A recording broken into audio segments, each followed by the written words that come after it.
soon. I heard Yep. that in a couple of weeks there's gonna be another groundbreaking. David's on already. Oh, he is, okay. I don't know Perfect. where.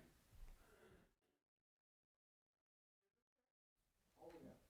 Oh, cool. About Yeah, time. I heard there was another one too, though. I thought it was gonna be a cleanup party. I mean, That's your job, I Charlie. didn't hear nothing.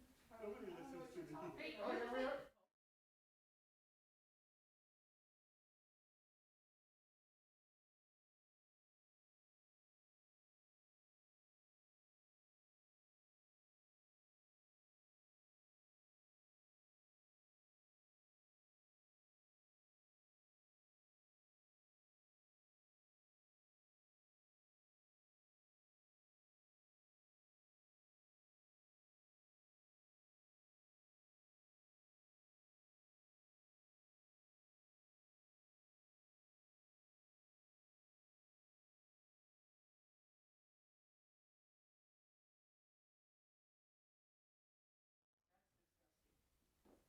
Exactly what I had Oh, from you him. did that. Must be having some bad sausages.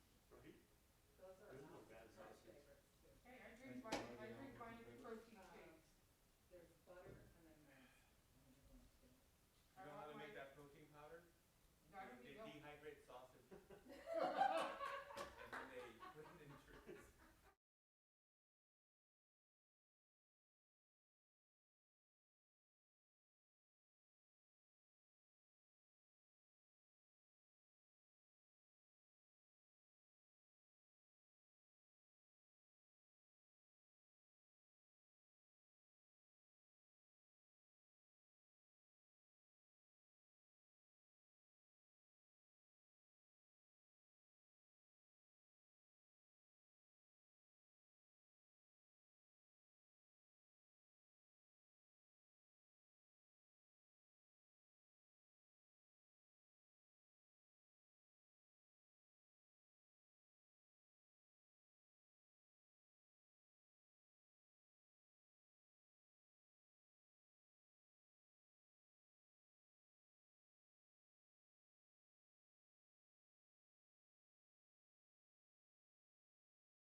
Keep the laughing taffy for that. And I put more banana in there. I see that. I do. You know, I get these little texts on Monday nights. Stay out of your Laffy Taffy. Oh yeah, Alan, he's on the. You and Does he Billy watch? chased a lot of nights. Oh, I'm No, sure I haven't you taught did. him I how to know watch you it did. yet, so Are you kidding me? I try to keep him, you know.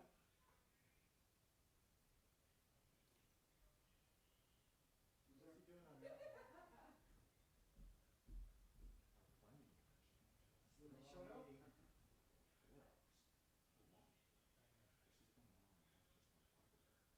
Yeah, I think I'm watching it, we're talking, I think it's, cause they were asking about whether delivery trucks are gonna come in and all that, right? And I went, oh, I don't need to listen to this, I'm going. It's kinda nice. It is. Keep those two in that room and us out here, we can get a lot done. Quickly. Very quickly. Yeah, no, David's on in there, just so you know, Jason. Okay, thanks. no, he definitely watches my blood sugar for me. Which is kinda nice-ish, sort of. When I want a bowl of ice cream, I can't have it. I'm gonna unmute this thing. No. Okay, but I'm gonna start this. See the council voices? You say nothing. Okay, I'm gonna start the recorder.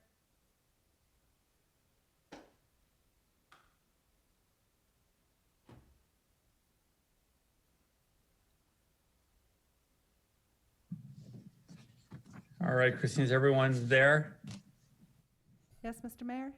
Thank you. This time we'll call to order the meeting of March 1st, 2021. Before we move to closed session, City Attorney, do you have anything you want to say? Yes, thank you, Mr. Mayor. If the city council so moves, it will go into closed session to discuss the two items agendized for closed session discussion, specifically item number 1, conference with labor negotiators pursuant to Government Code Section 54957.6, agency designated representative, city attorney, employee, city clerk, and item number 2, conference with legal counsel existing litigation pursuant to Government Code Section 54956.9A. Case titled Building Industry Association of the Bay Area versus City of Hollister et al., San Benito County Superior Court Case Number CU 190028. That's all, Mr. Mayor. Thank you, sir. Do we have any speaker cards? I have no speaker cards, Mr. Mayor. Is there a motion from council to move to closed session? So moved. There's a motion. Is there a second? Second. Motion and a second. All in favor? Aye. Mayor, do we need to do a roll call? Yeah, let's, thank you for reminding me, Councilmember Burns. Let's go to do a roll call. Mayor Velazquez, Yes. Councilmember Perez, Yes. Vice Mayor Resendez, Aye. Councilmember Spencer, Yes. Councilmember Burns, Yes. City Manager Miller. I don't vote. Just, you want a roll call just of who's going into closed session? No, it was a motion to move to closed session. You just needed the votes. Oh, okay. Thank you. Motion carries. We'll move to closed session. Thank you. Sorry, I wasn't sure on that. Okay.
The lab stuff though? Yeah.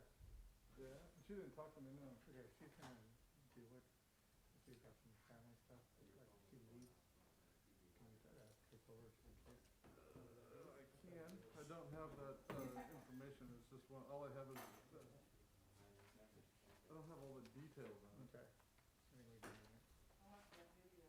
But, let me see here, cause I didn't even get the staff report printed out. I mean, I can certainly go by what's in here.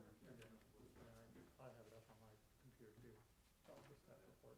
Hey, KFTW let me know that, Yeah, thank you.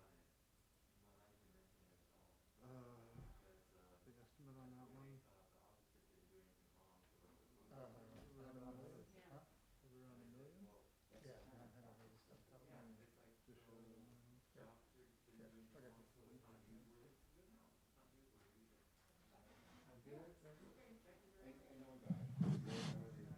Christine, are we all back?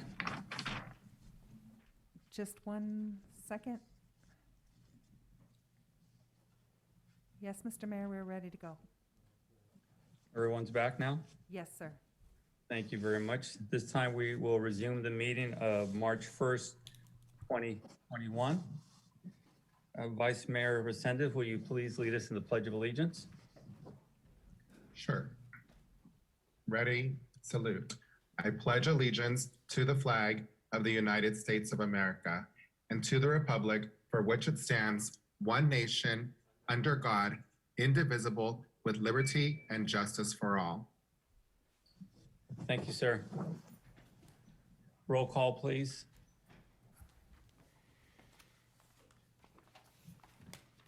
Mayor Velazquez, Here. Councilmember Perez, Here. Vice Mayor Resendez, Present? Councilmember Spencer, Here. Councilmember Burns, Here. City Manager Miller, Here. City Attorney Epperson, Here. Interim Police Chief Reynoso. Here. Thank you. The agenda for the City of Hollister City Council regular meeting of March 1st, 2021 was posted on the bulletin board on February 24th, 2021 at 11:15 a.m. per Government Code Section 54954.2.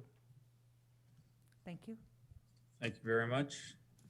City Attorney, will you please report out from closed session? Yes, Mr. Mayor, thank you. The city council discussed in closed session those items agendized for closed session discussion, and direction was given to negotiators and staff. The city council adjourned from closed session, or recessed from closed session rather, at 6:43 p.m. Thank you. Thank you, sir. We'll now move to the consent agenda. Are there any items council would like to pull? Do we have any requests from the public? Mr. Mayor, I have a request to pull. Go ahead. I'd like to pull my minutes from 2:16, On which items, at A1, A2, or A3? A1. We can pull item A1. Thank you. Is there a motion? I make, There's a motion. Is there a second? Second. Motion second. Roll call vote, please. Mayor Velazquez, Yes. Councilmember Perez, yes. Vice Mayor Resendez, Aye. Councilmember Spencer, Yes. Councilmember Burns. Yes. Thank you. We'll move to item A1 now. Thank you. I'd like to pull item A1 to amend my minutes on items F1, F2, and F3. I would like to add the language from the 2:16 meeting that it was stated we would withdraw the items, the processes for naming the parks. One of the steps was to get information out to the public, which the city manager and clerk's which the city manager and the city clerk's opinion, that is through an educated newspaper. City manager requested we step back and advertise the naming of the parks, bring back the resolution, and define what public notification means. Also, the addition of Councilmember Burns requested there also be included specific information about the signage. The cost on the staff report was $4,000 per sign cost, and it's assumed that it was a monument sign similar to the ones at the parks currently. He would like more information in reference to that, and that if it would be city services or if we would go out and contract for it. And he would like an emphasis on local contractors. I would like to add that to all three of those items. Thank you. Any questions from council? Mayor Velazquez, I do. Go ahead, sir, Mr. Burns. City clerk, can you also look under F1, very short paragraph, and maybe I don't understand this correctly, but it says Councilmember Burns motion to withdraw this item. Motion seconded by Councilmember Burns. So I don't know that I have the authority to do both of those, but I'd like it. I will make that correction as well. Thank you. Appreciate it very much. Thank you. Any other questions or comments? Any speaker cards? I have no speaker cards, Mr. Mayor, and I have no hands raised. Thank you. Is there a motion? So moved. There's a motion. Is there a second? Second. There's a motion and a second. Roll call vote, please. Mayor Velazquez? Yes. Councilmember Perez? Yes. Vice Mayor Resendez? Aye. Councilmember Spencer? Yes. Councilmember Burns? Yes. Thank you. Motion passes unanimously. Thank you. We will now move to public input. This is a time for anyone in the audience to speak on any item not on the agenda and within the subject matter jurisdiction of the council. Speaker cards are available in the lobby and are to be completed and given to the city clerk before speaking. When the city clerk calls your name, please come to the podium, state your name and city for the record, and speak to the city council. Each speaker will be limited to 3 minutes with a maximum of 30 minutes per subject. Please note, state law prohibits the city council from discussing or taking action on any item not on the agenda. Do we have any speaker cards? We do, Mr. Mayor. Carol Lenore?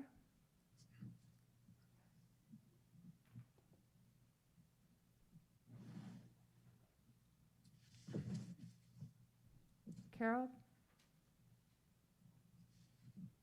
Please unmute.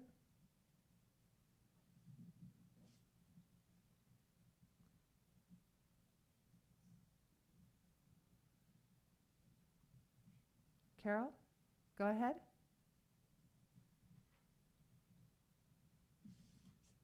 Carol? All right, let's go to the next speaker. Jonathan Casey? Jonathan?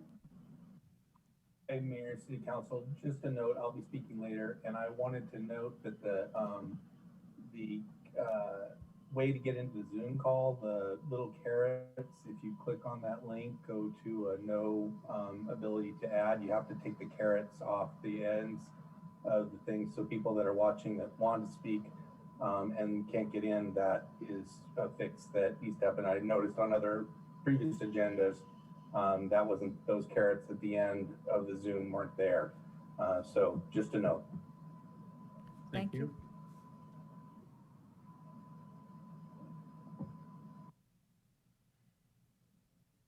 Do we have any other Carol? speakers? Carol Lenore? Let's reset the clock, please. Hi, can you hear me now? We can. Yes, we Go can. ahead. Okay, thank you. My iPad was doing something weird. Anyway, good evening, Mayor and council members. I hope you're doing well. I just had a few things I was wanting to ask about. But first, I wanted to thank Code Enforcement for repairing the sidewalk along Hawkins Street, the side of 7-Eleven there. It's a beautiful improvement. It's so much safer now. And I want to thank code enforcement, and it was actually Brian Swanson that got that done for the city. I also wanted to know, has it been any discussion regarding what your plan is for Development Services Department? Going to replace Brian, or what, maybe, do you know what your direction is there? And then I know you're working to get the North Street open, and I wondered how that's going, if that's going to finally be done. And then the last thing, I would like to encourage participation by the community on the GPAC, and I would really like to see, and I think the council would welcome somebody from the commercial industrial area of expertise as a GPAC member. I think that would be awesome if you could get somebody, a commercial or an industrial developer. Ken Lindsay used to serve on some of the general plan advisory. So those are my questions and comments tonight. Thank you so much for allowing me to speak. Thank you. I have no more speakers, Mr. Mayor. Thank you. We'll move to item D1, City Manager's Report. Nothing at this time. Item D2. Nothing at this time also. Thank you. We'll go to item E1.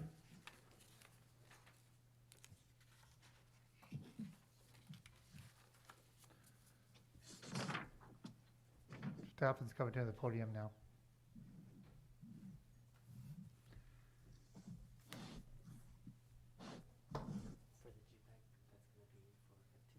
All right. Thank you, Mr. Mayor, members of the City Council. Good evening. Abraham Prado, Development Services Planning Manager and Interim Director. The applicant of Ward Homes is requesting approval for a second amendment to the development agreement by and between the City of Hollister and the development known as West of Fairview.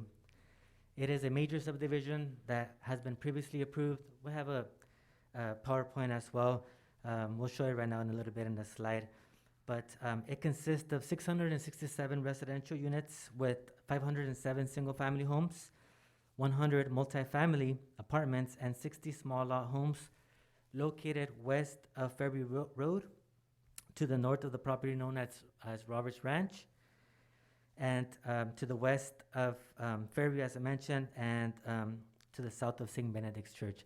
There is an image on the screen of the map that was approved with phases of 1A, 1B, and then all the way through 6. Thank you, Paul and Christine. The developer is seeking to amend the affordability component and the term limit component of the development agreement. Thank you. Staff is requesting that if the City Council determines to approve the applicant's request, then also amend Section 3.1 of the development agreement requiring the developer to cooperate with the city to annex the entire subdivision into Community Facilities District 4, which is lighting and landscaping, and Community Facilities Districts 5, which is for police and fire, instead of only within CFD 2, which is what they would be annexing into now if this amendment does not go through. And the developer has agreed to this change as well. Section 4 and 5 of the first amendment to the development agreement requires that no fewer than 33 small lot homes within the west of Fairview development be affordable housing units. These units are within phases 4 and 5 of the development, as you can see on the screen. As currently approved in the development agreement, the 33 below market rate units would revert back to market rate units if they are not sold within 180 days of them being advertised. So the current 33 units are potentially at risk if they are not sold within the first 6 months or so of them being advertised.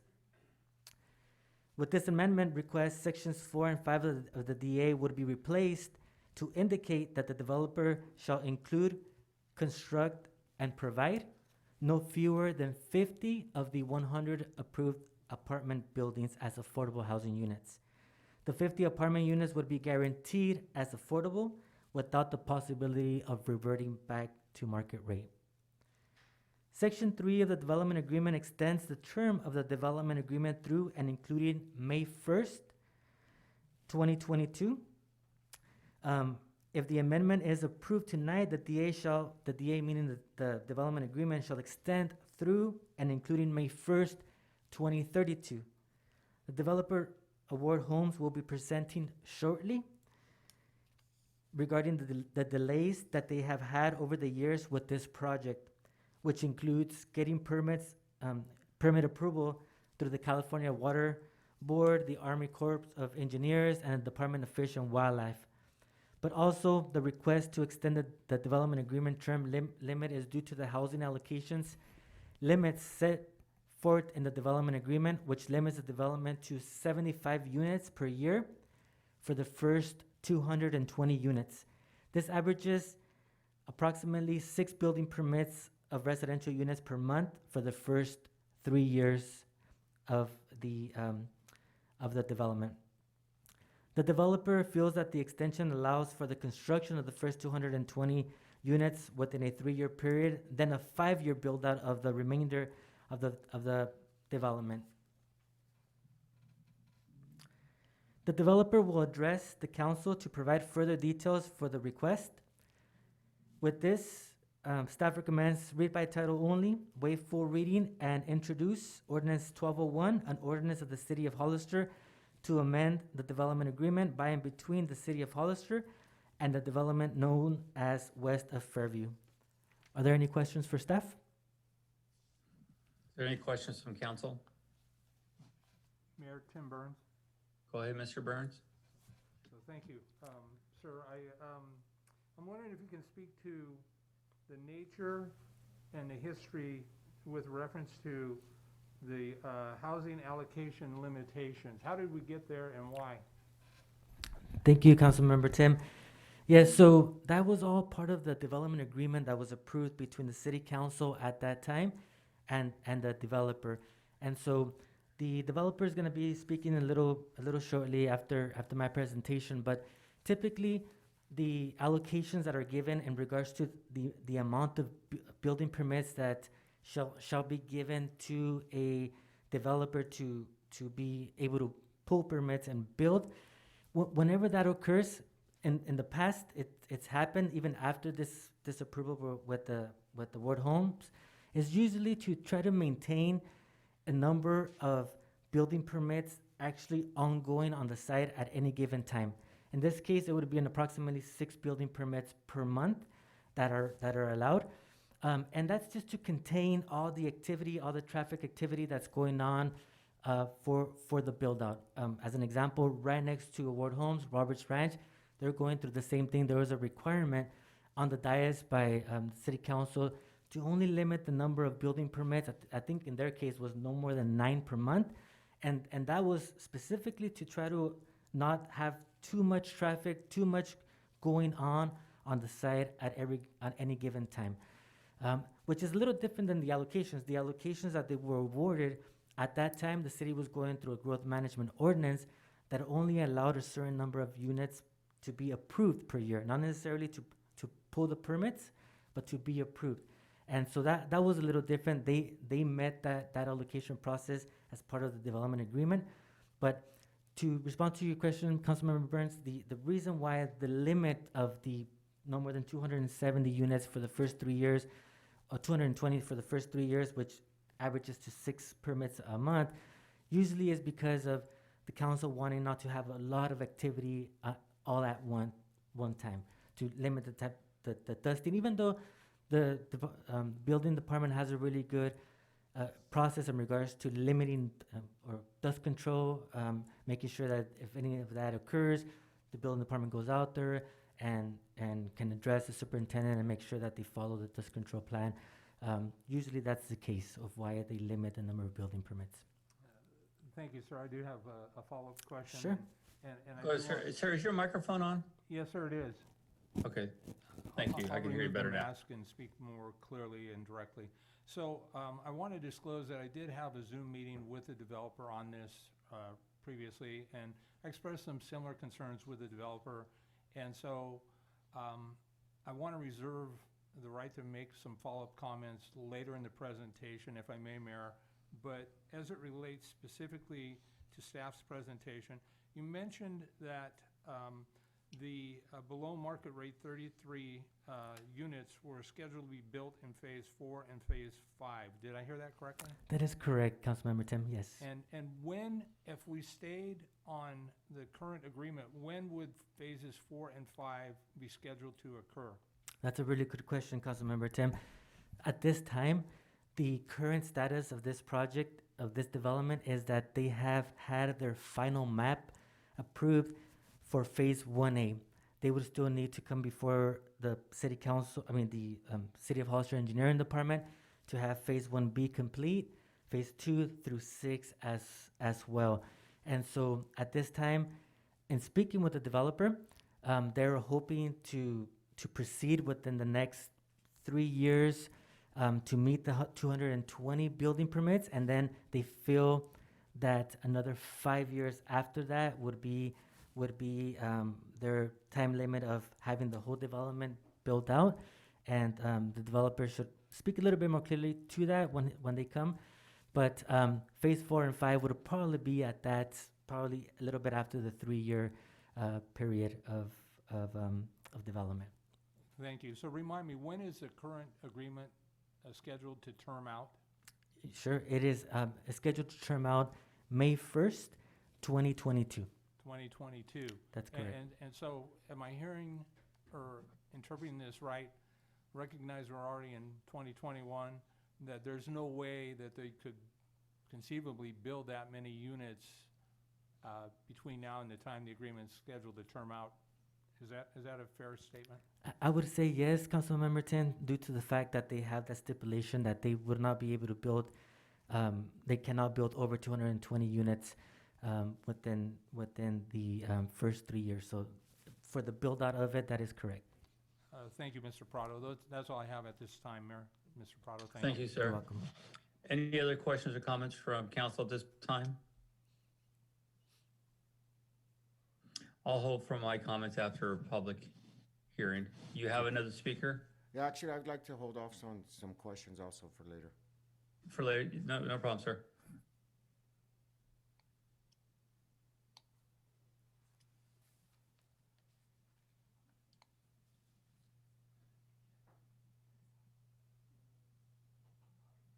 Did we have another speaker coming up?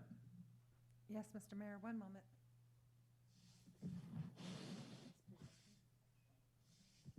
We have the presenter, the developer. Good evening, this is Corey Did you Kusich. Are want- you able to hear me? Yes, we can. Corey, one moment. Mr. Mayor, did you want to open up the public hearing and allow him to speak?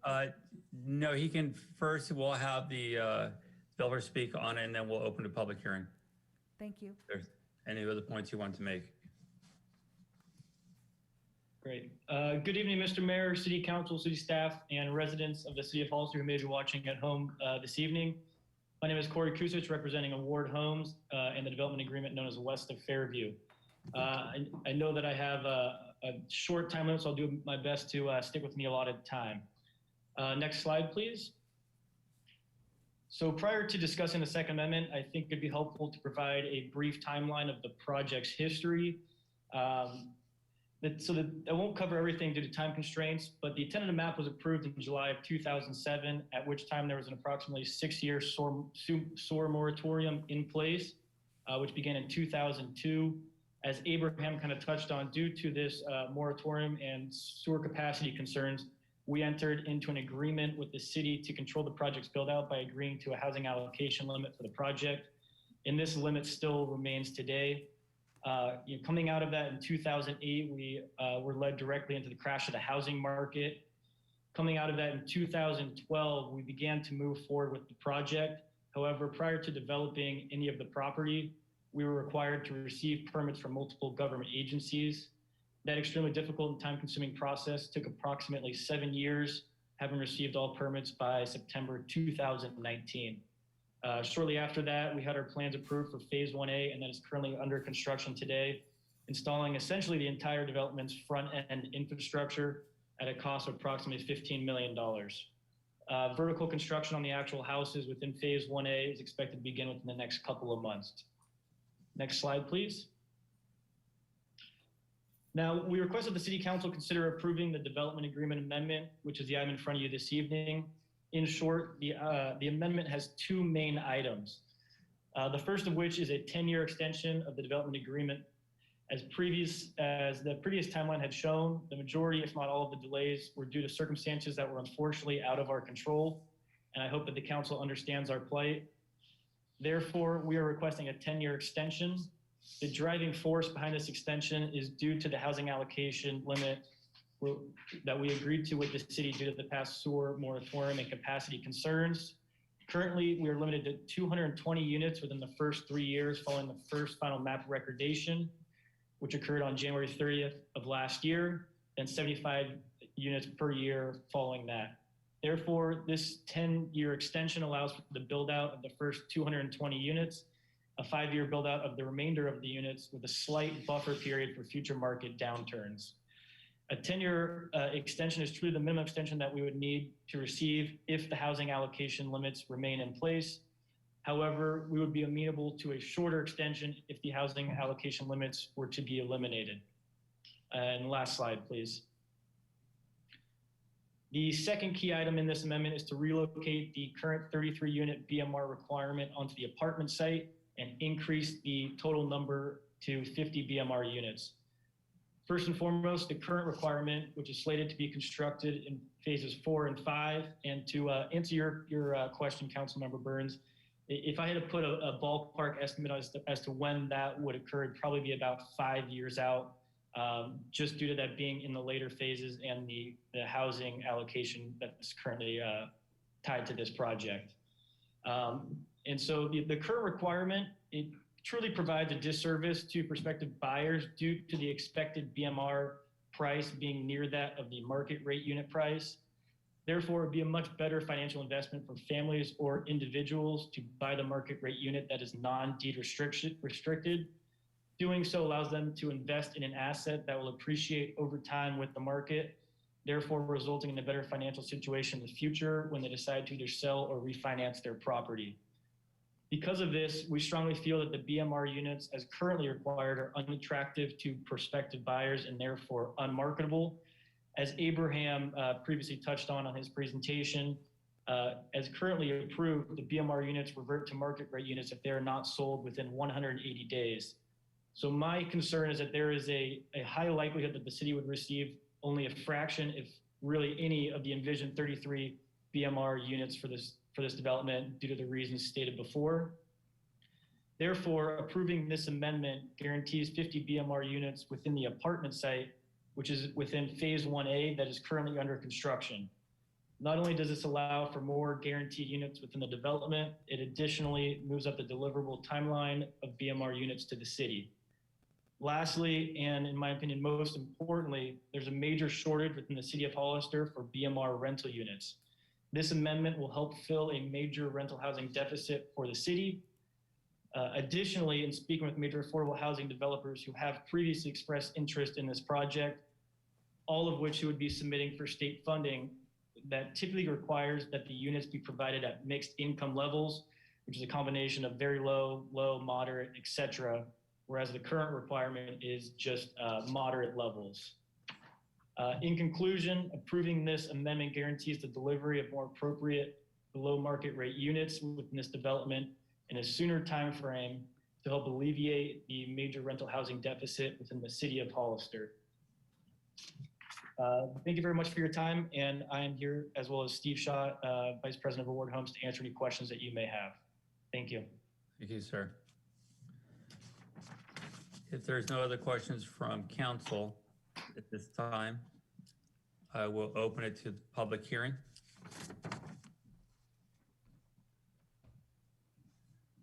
Do we have speakers on this item? I have no speakers, Mr. Mayor.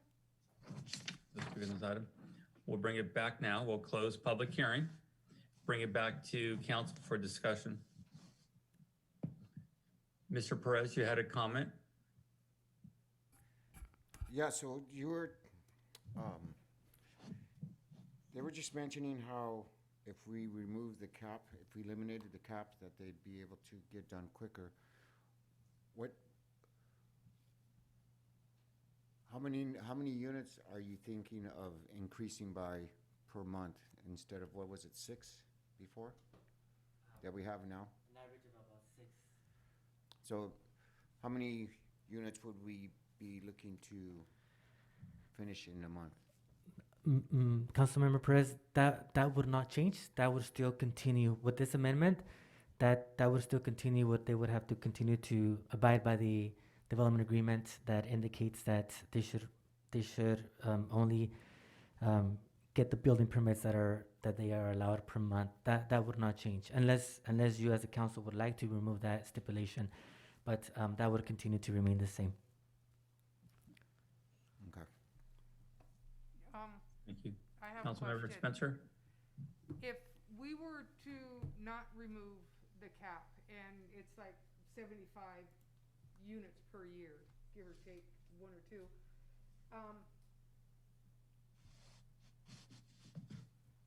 how long would it take them to build out the whole project? It's a good question, Councilmember Honor. I would defer that to Corey, but in my conversations with him, he indicated that, and you could correct me if I'm wrong, that it would take the 3 years to abide by the DA stipulation of the number of units, and then after that, they believe that it would take another additional 5 years to fully improve that development. That's my recollection of my conversation with him. Okay, and then we're doing away, from what, if I understood this right, there's not going to be any BMRs, units, homes, but instead apartments, 33? That's correct. So instead of having 33 single-family small lot homes, there will be 50 apartments at below market rate. Correct. Okay, because, I mean, I've been kind Ms. of Spencer, can you pull the microphone closer to you? I've been looking at this, and I think the one thing that we always talk about is smart growth. And if we keep it at it, if we give them 10 years to complete their project, that's 75 units per year, which is exactly slow growth, give them time, give them everything else. But what I would like to do as Mr., and I'm gonna kill his name, Corey, I'm sorry, I can't do his last name. Instead of 50 apartments, I'd like to see 75 to 100 apartments in this project. We are in dire needs of apartments for people. I don't know about the rest of the council, but I think a 10-year extension, and we keep with the agreement, 75 units per year, which then gives them 10 years to complete the 690-ish units. And then if they're agreeable, I'd like to see 75 to 100 affordable apartments built into this. If we can do 50 phase 1 and then 50 phase 2, that would be great. Councilmember Spencer, do you mind if staff's response to that? Please. So if the council would like to move forward with that, there's no need to change the ordinance because it actually says a minimum of 50. But the reason why we kept it at a minimum of 50, and it's totally up to you as a council, is that we also have a high need of market rate apartments, that rental units that the city of Hollister dearly needs as well.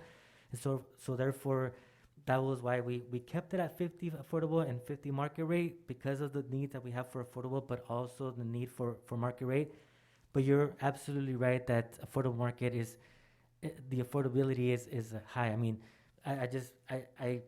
I always go back to the 41 apartment units on Buena Vista Road, where we had over 1,000 applications for those 41 apartment units.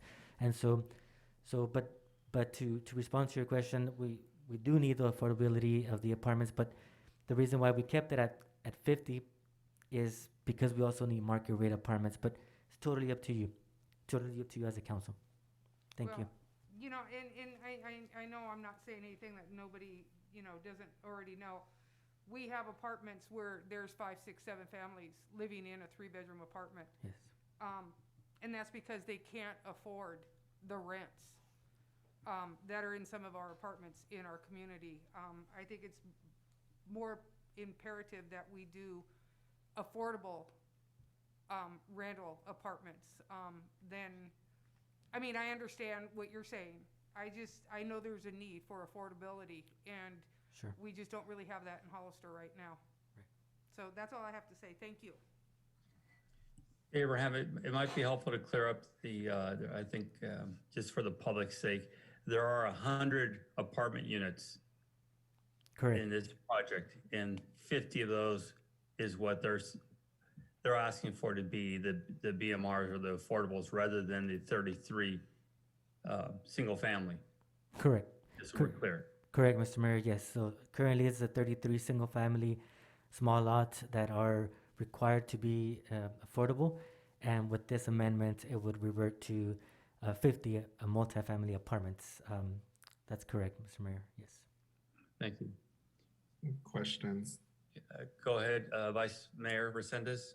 Thank you, Abraham. I'm trying to follow what the previous speaker said. So he's saying that there would be 33 single-family homes at an affordable rate if we did not change it right now, right? Correct. So there's 33 at an affordable rate at a moderate level for the single-family smaller lot development in phases 4 and 5 of the subdivision. And as mentioned and also as stipulated in the development agreement, if they advertise them, there's a stipulation in the development agreement that if no one picks them up with the affordability restrictions within 180 days, then they revert back to market rate. So that's a risk that they currently have. It just depends on the market. I know back in 2012, 2013, the affordable homes were pretty much at the same rate of cost as the market homes, and with the differentiation that the affordable homes had the deed restriction. So it was kind of hard to get those affordable housing units back then. Now it just really depends on the market. But when they are selling those, they do have 180 days to sell them. If not, the affordability goes away. And did you get those houses sold back then? Were they all sold, or were there some that reverted back?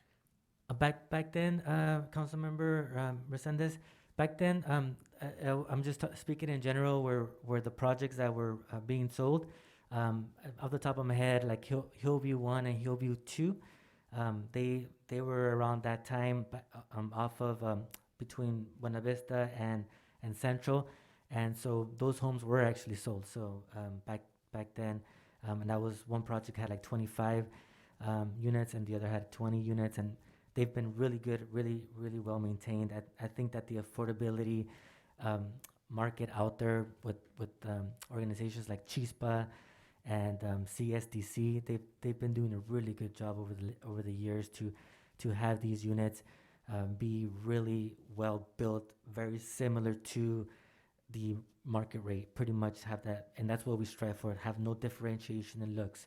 Have them look pretty much the same. Yeah. So I'm just trying to figure this out in my head. So then, like, if somebody like a teacher that lived here, they didn't make that much money, but they wanted to buy a home here, and they weren't so worried about like selling it or making money off of it, then that would be a good candidate for a home like that, right? Yeah, potentially that would be being that they are able to purchase it with the deed restrictions. Absolutely, that is the opportunity that we have.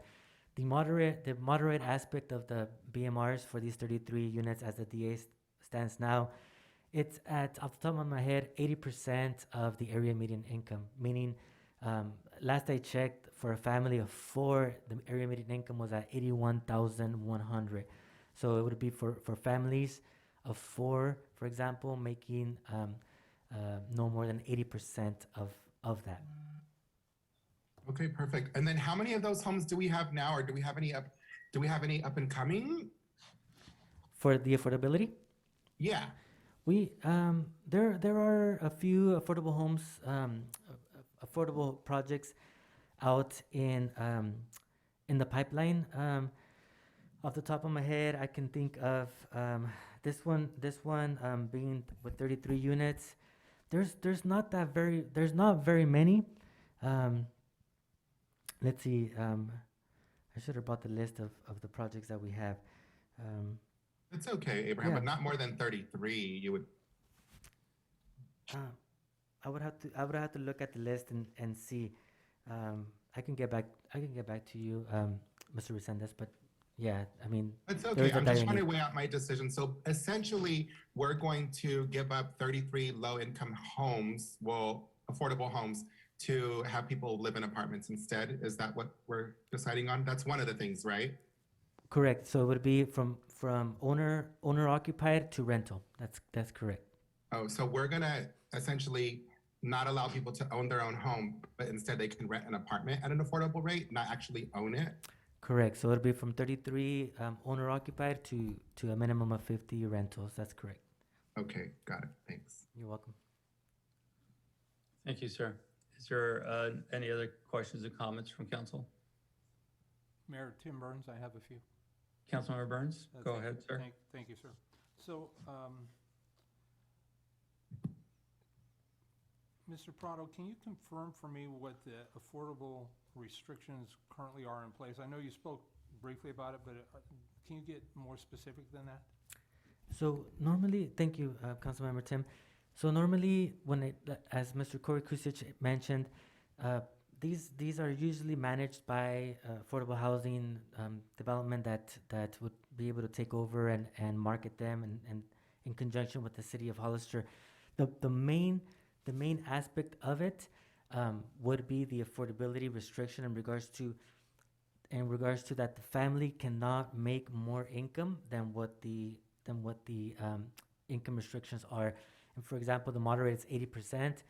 Mr. Kusic was mentioning that if they do revert back to apartments, or if they go to the apartments, then there's a possibility of mixing those to very low as well. So my understanding is that the low is at 24% of the area median income. At 81,100, that's about for families that are making approximately, I think it's like $16,000 per year. Then so that's very low. And then the low, we're looking at, it's about 50% of the average median income. Moderate goes to 80%, and then above moderate is basically market rate. But those are the main aspects of the restrictions that we look at when it comes to the affordability restrictions for very low, moderate, and above moderate.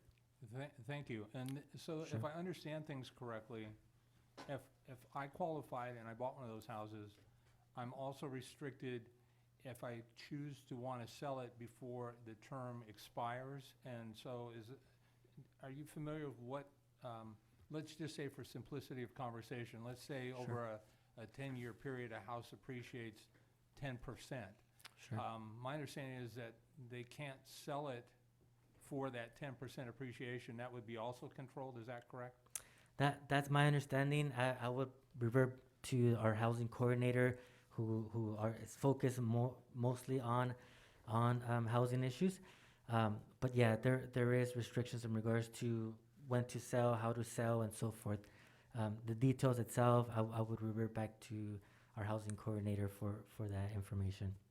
Okay, and so if we do nothing this evening in regards to the request, it sounds to me like they're not going to hit their target deadlines anyway based on all of the challenges that they have faced moving forward. And so at some point, they're going to be in breach of the agreement. Would that be correct? That's sounds like a legal question, Councilmember Tim. And my understanding is if the DA requires an actual full build out by the May 1st, 2022 date stipulated, then that would likely be a breach. If legally it's interpreted as long as they have their legal lots of records, meaning that they file all their final maps from now to then, and if that's considered meeting the May 1st, 2022 deadline, then that could potentially not be a breach.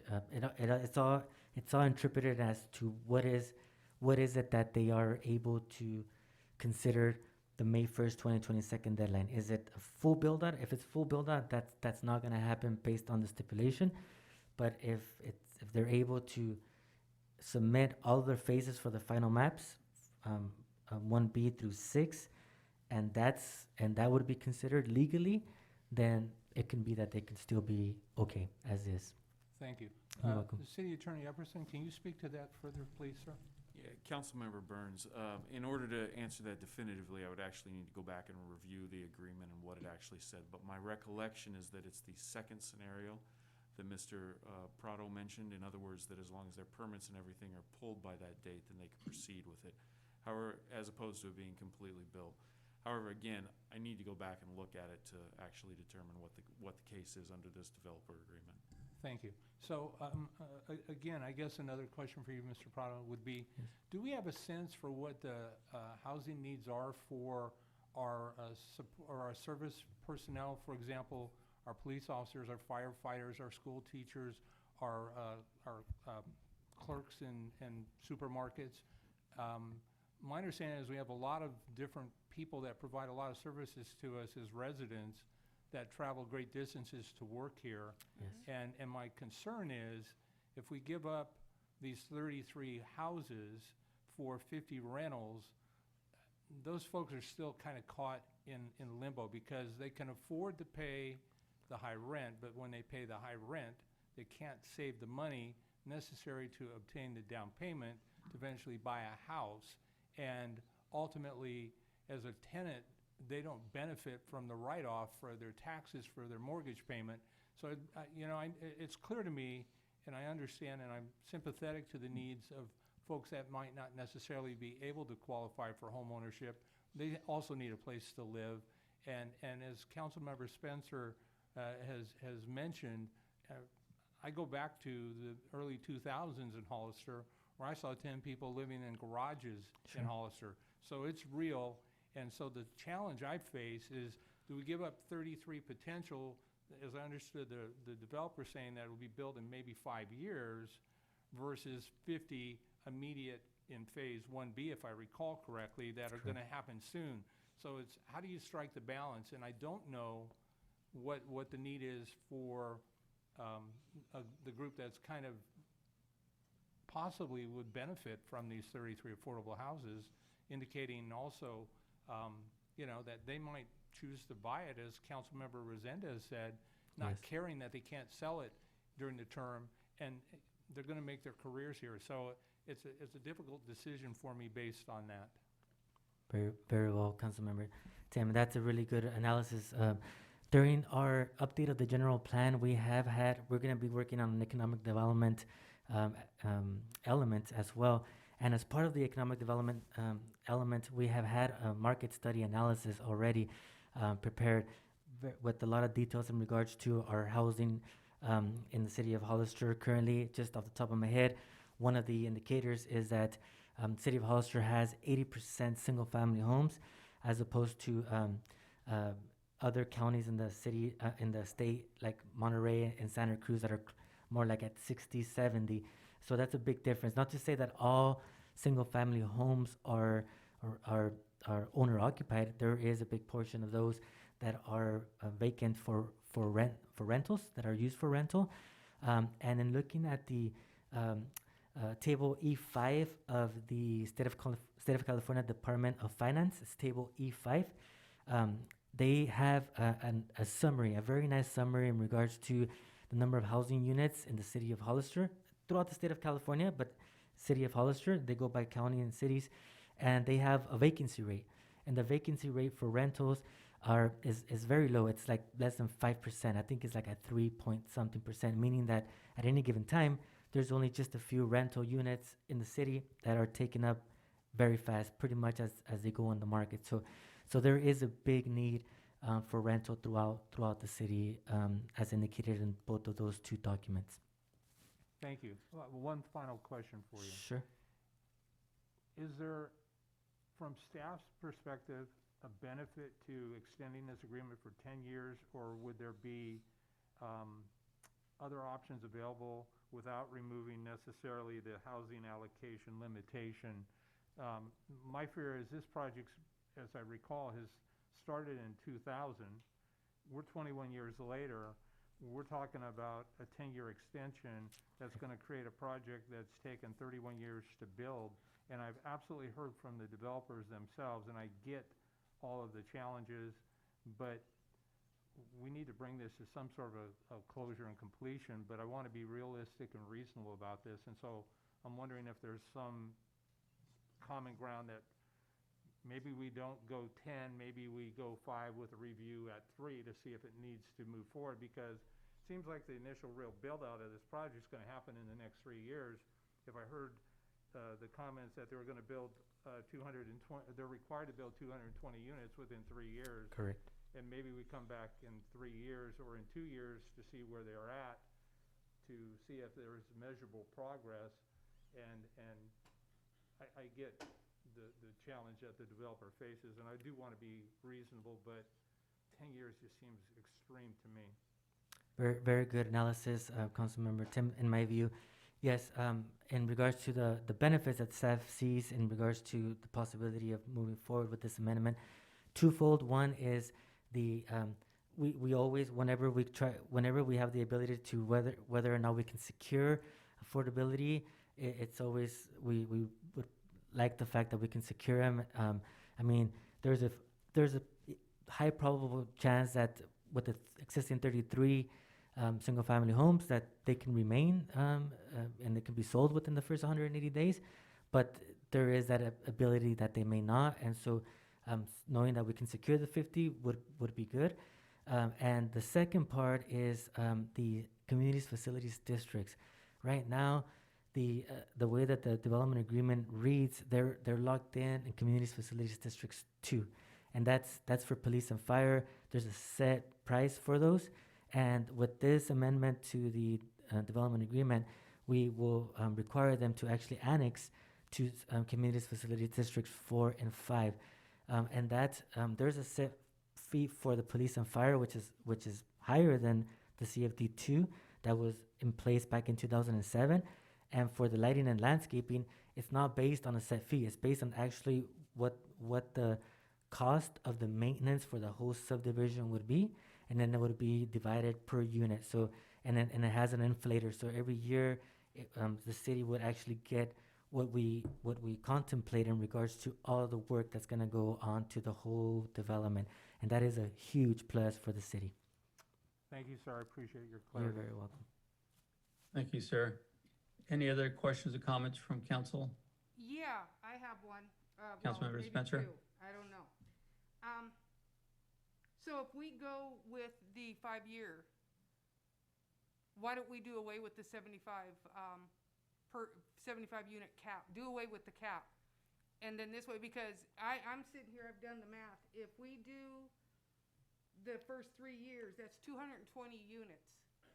And then the next 2 years, they have to build 530 units. That's a lot of units to build. Mm-hmm. So why don't we do the 5 years without a cap and just allow them to do 175 homes out there and do 75 low-income apartments and keep the 33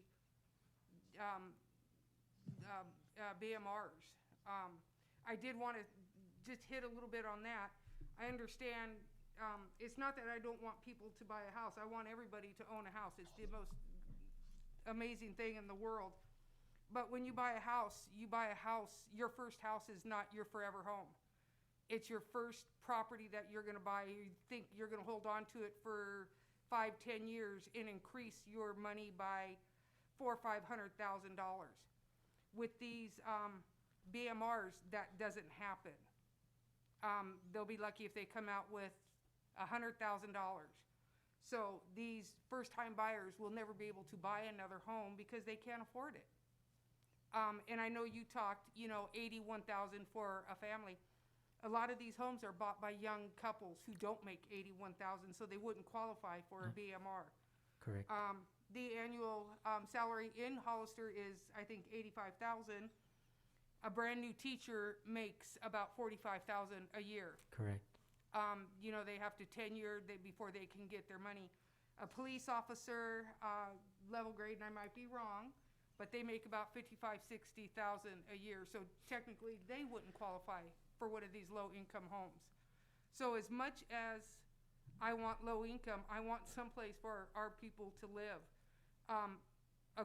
1/4 of our police department does not live in Hollister. They travel an hour away or more. They live in the valley. Same thing with our fire department. I would really like to see something so they can live in town. Below market rate home is what, 450,000? 500,000-ish? Really depends, yes, yes. So we're still looking at a $450,000 home that, and I'll put it out there. When my late husband and I bought our home 10 years ago, him and I made almost $80,000 a year, and we qualified for $250,000. And that's the loan that we got for our home. And I hate to say this, but I did get a house during the crash. That's the only reason I got the house that I got. So it's hard, especially if you got a single person that wants to own a home. I'm trying to look at all aspects. Sure, absolutely. If we're gonna do this, give the developer 5 years with no cap, and the 33 BMRs and 50, 75 low-income apartments. I think that's a good trade-off. Very well. Thank you. Thank you. Any other questions, comments from council? Do you want to make some comments, Abraham? Yeah, of course, Mr. Mayor. Thank you for the opportunity. Yes, Well, let me make some comments. Sure. I Sure. want to point out a lot of different things, and Councilmember Burns pointed out that this project at completion would be 31 years. 31 years since when it was first approved. Now, I know there's a lot of different reasons for that, but the reality is it should never have taken 31 years. Or let's look at it in a different perspective. Basically, the houses that are built in the end were planned 31 years before that. I think if anybody looked at this layout now of this development, it would be rejected because it's so old, the old styles of what they were doing. We need to take time and really understand what we're talking about here, because there's still time to work through this. I think I heard some comments about that. This does not have to be decided tonight, but I would highly recommend that we take time to understand what we're talking about here, because times have changed. And when you're talking about concepts from 20 years ago in our community and following those through because of different reasoning, as time delays, the reality is this could have been built years ago, had all the steps been taken at the time. This was a controversy back when it was originally proposed. It's an issue now. I agree it has to be a fair process, but it should be a fair process to our community. The idea that we would take 33 BMRs and convert those to apartments is just outrageous. I just can't believe that's even being proposed. Those are families that could have had their start. I understand some people want to just profit from their homes, but there's a lot of people in our community that just want to own their first home. And they can't do that when a new home is $700,000. We are chasing our residents out of our own community and pushing them back up over the hill. That's why some of those officers live in the valley. They can't afford $700,000. We need to step back and understand realities. One of the things I've been talking about for years was the need to have an affordable housing aspect into our approval process, so we make sure developments like this always have affordable units in the mix of the development. And you see a really good example in Morgan Hill that's done it very well. And for whatever reason, we haven't been able to do it here in our community.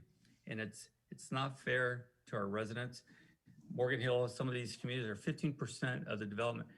Abraham, I believe you said, did you say 550 or 650 total units? Mr. Mayor, for the Morgan Hill ordinance? No, for here. How many units? The units for Total this single family? for this development here, or Yes. so It's the 33 right now. It's just the 33. No. So what's the total number of units being built? Oh, I'm sorry. 667 units total. Okay, so give or take, let's just say, if we had a 15% affordable housing element, which we should have, that'd be over 100 units, 100 homes that would meet the criteria. And in today's world, those that do have, communities that do have the affordable element, they don't put them off until the end of the development.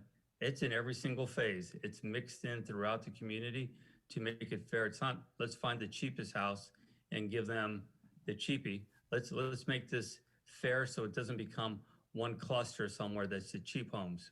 That should never happen. Those are the mistakes of the past. Let's make sure if we're going to be doing something that we're mixing this in to be fair. We should have the numbers we need. And this is something that's happening all over. People are having the affordable housing elements to this. So to be fair to our community, we need to take a step back, look at what's going on here, make sure we're implementing some of the ideas, criteria that's being used today. A lot of areas won't even allow you to build that many single family houses. They'll mix in multifamily throughout the community, which, as they like to say, by design, makes it even more affordable throughout the community. So I think we need to step back, have a long conversation about this, rather than just thinking in terms of, well, if we adjust it to 5 years, you can get done, you can get out.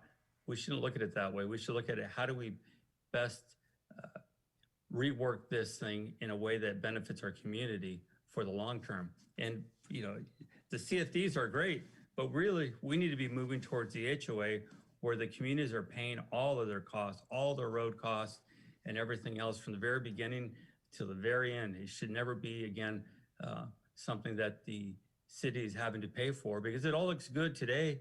20 years later, when we're fixing roads and people are screaming and yelling, we know that the money never keeps up.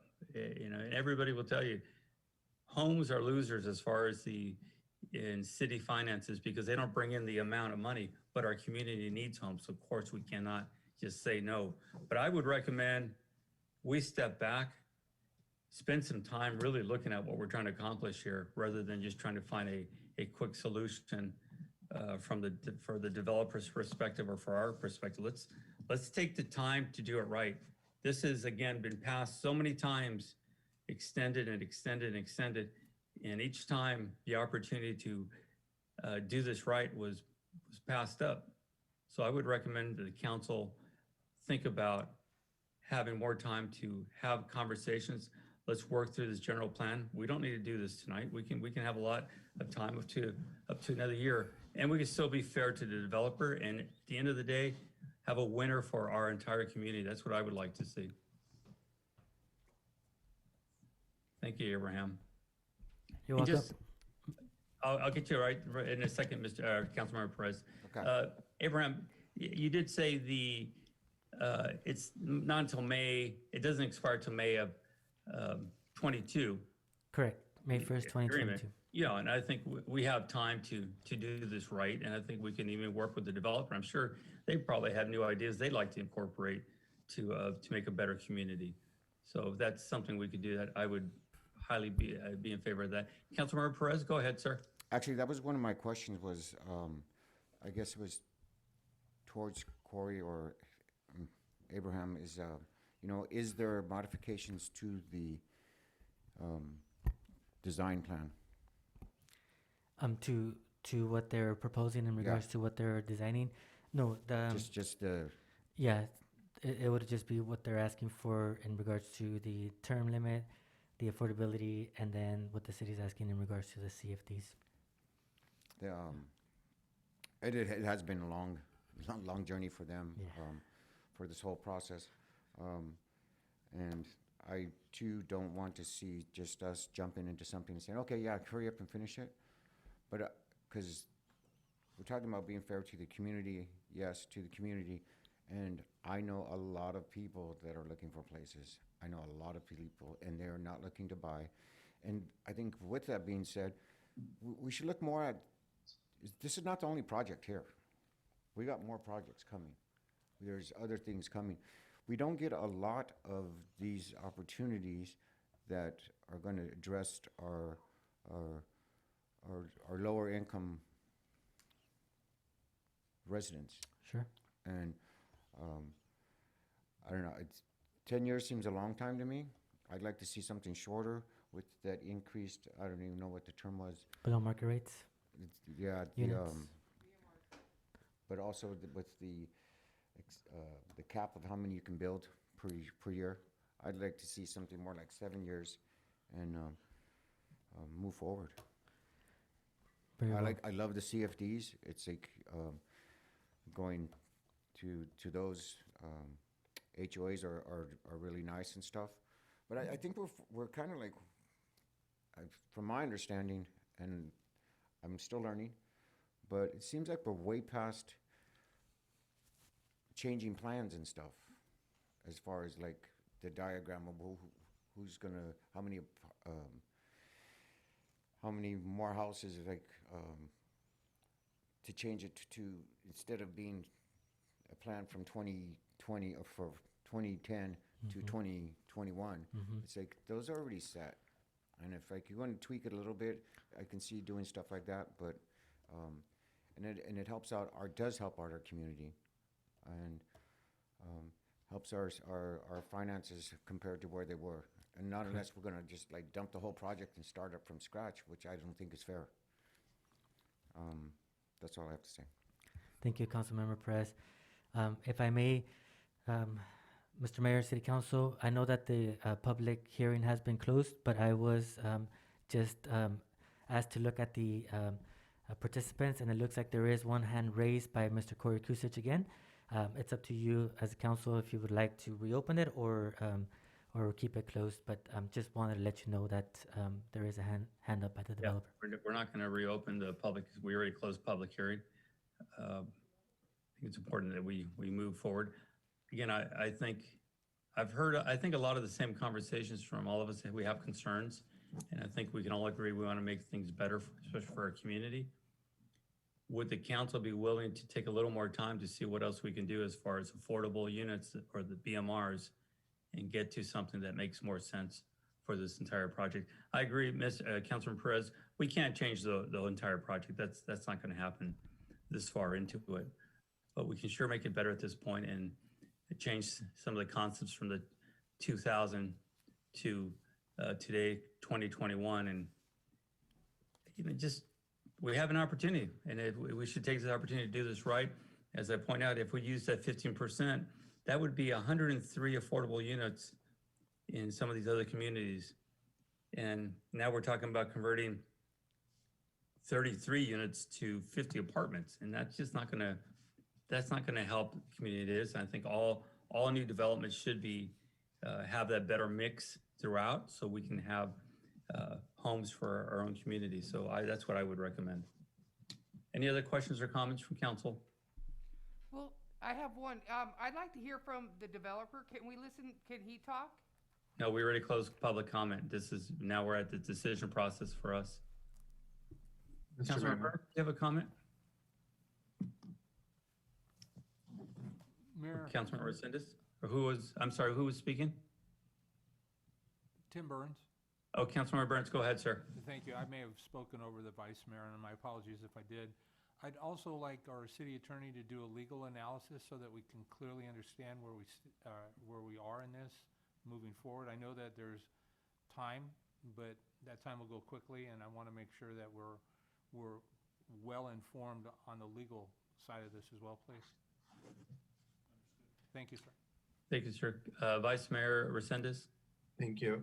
Yeah, I like the idea of tabling this for now, and I'd really like to see those affordable houses be preserved moving forward. Those are my thoughts. Thank you. So if we're going to table this, Councilman Perez, if we're going to table this, how long? What are we talking? I mean, what kind of time frames are we talking? City Attorney, maybe you can give us an idea of what it would take to get a good understanding that we can bring this back a month or two? Yeah, that's exactly what I was gonna say, 1 to 2 months.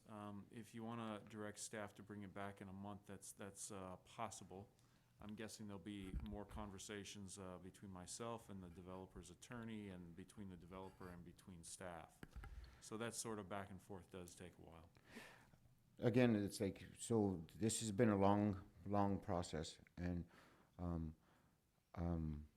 if we're gonna table this, I would like for it to be come back as soon as possible. Yeah. Yeah. Mr. Mayor, Thank so you, sir. might I suggest that we table it to a date certain for 2 months? Why don't, thank you, Vice Mayor Resendez. Why don't we look at the second meeting in April? That would give enough time to get the information. And Abraham, would it be possible to get some of the affordable requirements in some of the other communities so we can have a comparison of what's going on? I think that would be helpful for the council also. Absolutely, Mr. Mayor. Are you indicating in regards to if there are other communities with Where the requirements are? yeah, Yes. yeah, like certain I think it would be percentages and so helpful forth? for everyone. Yeah. And that date would be, if it's all right with the council, maybe April 19th. That would be the second meeting in April. It'd give enough time for everyone to get more information. Maybe we can even have a study session. I do believe this is a very important project, and we need to do this right and really review and understand all the options here. Mayor? Would that work with the council? Councilmember Burns, go ahead, sir. Thank you, sir. I'd also like to get as detailed as possible of information and a cost analysis on the benefit of what has been proposed as it relates to the CFDs, number 4 and number 5 versus number 2. At the end of the day, I want to be able to compare apples to apples and speak in specifics as much as possible versus approximates, please. Very well. Thank you, sir. Any other questions, comments? Is there a motion to table this to a date certain of April 19th? I'm prepared to make that motion, Mr. Mayor. Go ahead, sir. I'd like to make a motion that we table ordinance number 1201 to a date certain of April 19th. Thank you. Is there a second? Second. There's a motion and a second. Roll call vote, please. Mayor Velazquez? Yes. Councilmember Perez? Aye. Vice Mayor Resendez? Aye. Councilmember Spencer? No. Councilmember Burns? Yes. And the motion passes 4-1. Thank you. Thank you. Thank Thank you. you very much, Mr. Prado. We'll now move to item E2.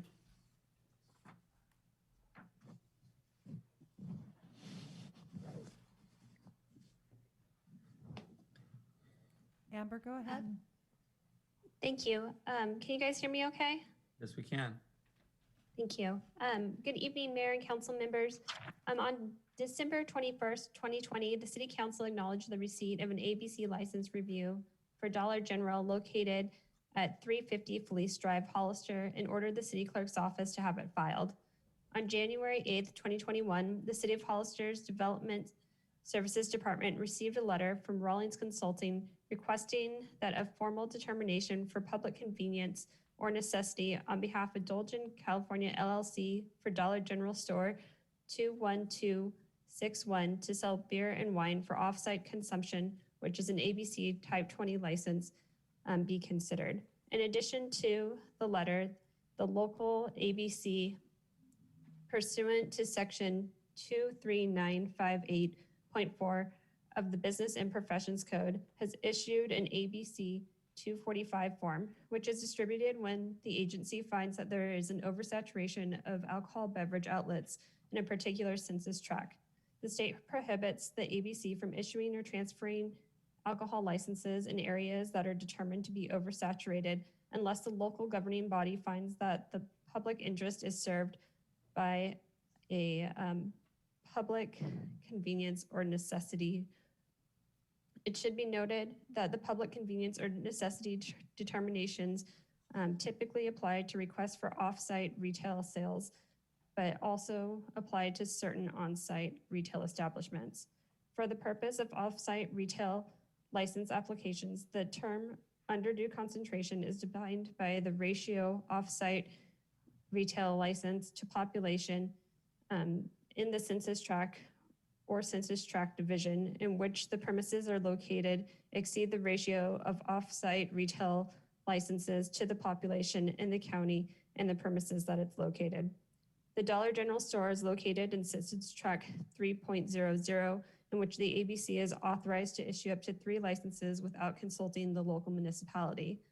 The following current locations: Hollister Super, located at 1280 San Juan Road; Gateway AM/PM, located at 301 Gateway Drive; and Las Cuatas Supermarket and Taqueria are currently within the census tract.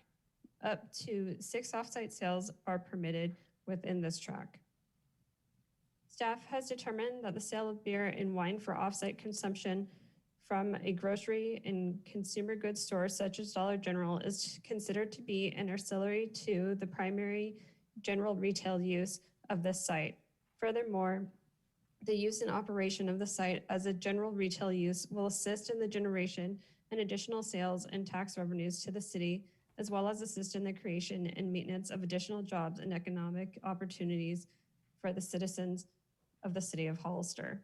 With that, staff recommends that the city council adopt a resolution authorizing the city manager to submit a letter to the Department of Alcohol Beverage Control, the ABC, stating that the public convenience or necessity will be served by the department issuance of a type 20 off-sale license for the Dollar General retail store located at 350 Felice Drive. With that concludes the report. If there are any questions, staff is available to answer. Thank you. Is there any questions from council? Mayor, No Tim questions? Burns. I'm sorry? Tim Burns, Mayor. Councilmember Burns, go ahead, please. Thank you. Amber, can you tell me the total number of off-site locations that already exist in the city of Hollister? I would not be able to provide the detail of how many exist in total in the city of Hollister. Okay, thank you. I presume we would, the request is to issue the letter based on public convenience versus necessity. Is that a fair assumption? That's correct. Okay. And if I understand things, having read the staff report, did I read that Dollar General was going to use approximately 5% of their floor space for the sale of beer and wine? Did I recall that correctly? Sorry, I'm trying to look up what they had submitted. That was correct. That's what I yes. read too. Okay. Did they speak? I did not read this, but have they spoken to what their annual sale of beer and wine is in other regions similar to Hollister?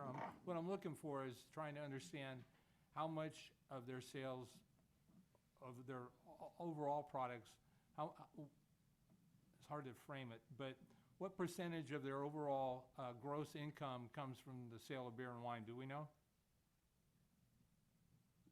I do not. And I'm going to ask the city clerk or IT if the applicant is online. I know that they were going to try to join us. They might be able to further answer some of Councilman Burns' questions. It should be either Steve Laura Rawlings. or Steve Rawlings. We do have Steve Rawlings. Thank you. Then, and I guess my final comment was, I read in the staff report that the chief of police position was neutral, and so is that, and this is probably a question for the chief actually.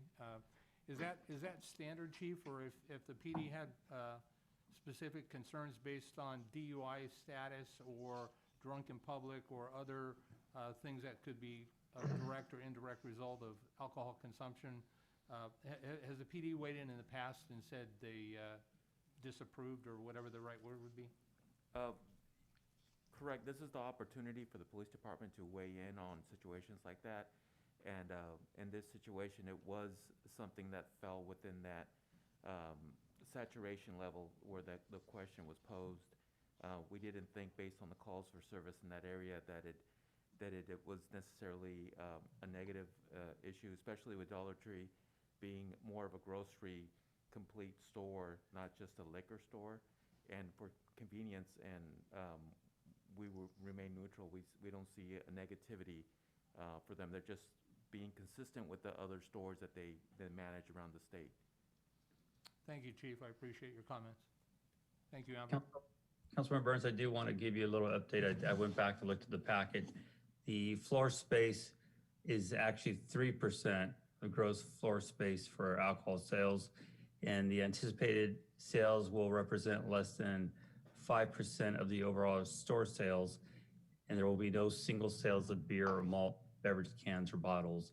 Beer, wine coolers, and malt beverages will be sold in the manufacturer's prepackaged multi-unit quantities only. Thank you, Mayor. No problem, sir. Okay. Any other questions for council? All right. At this time, we will open it to public hearing. Do we have any speakers? Steve Rawling? Steve, Hi. go- Hello, can you hear me? We can, sir. go ahead. Hi, good evening, Mayor and members of the council. My name is Steve Rawlings, and I am a consultant to Dollar General stores, assisting them with licenses and permits necessary to sell alcohol, beer, and wine in their stores here in the state of California. For the record, we do concur with the staff recommendation. Just as a quick note, Dollar General currently operates around 250 stores in the state of California.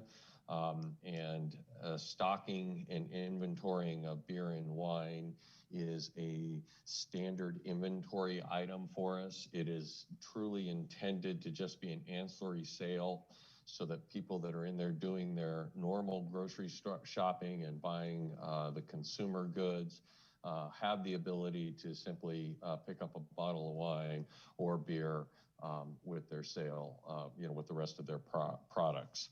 So with that, I am available for any questions or comments. Thank you. Thank you. Do we have any other speakers? I have no more speakers, Mr. Mayor.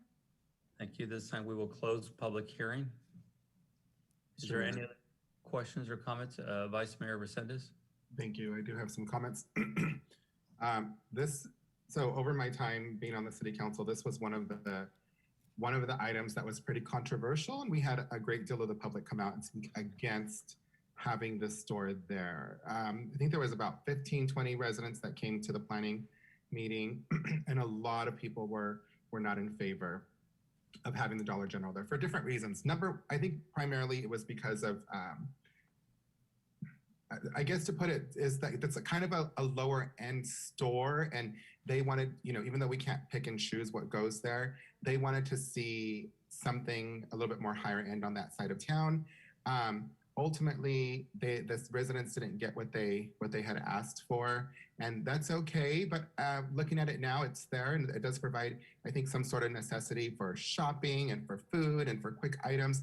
That's fine, but I cannot support bending the rules to give them a beer and wine license, because that is essentially going to, or can potentially, provide more more people hanging out there, and all of these other concerns that some of the residents were speaking about when it comes to alcohol. There's plenty of other places to get alcohol there, so I really can't support asking the ABC to allow this oversaturation or this permit of an oversaturation of alcohol use there, based on what the community had reached out to me and told me during the time. So thank you.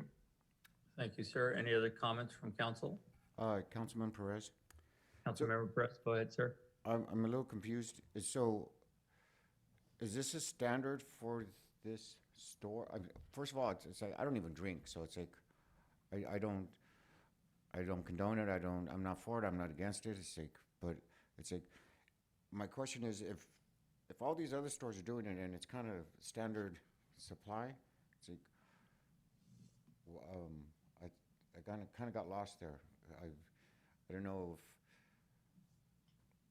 if it's just a standard stock inventory. Is that what what was it? Not Amber, but the other guy, Steve, said? So was that part of the thought that when we approved this, back whenever it was approved, that they were going to have alcohol? That's my question. Did we know they were going to have alcohol before? I don't know who can speak on that. Amber, are you able to answer that?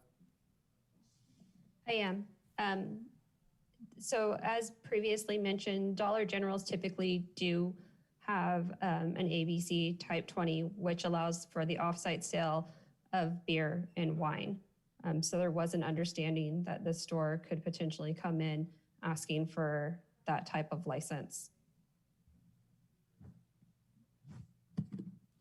Thank you. Did that answer your question, Mr. Councilmember Perez? Yes. Councilmember Burns, go ahead, sir.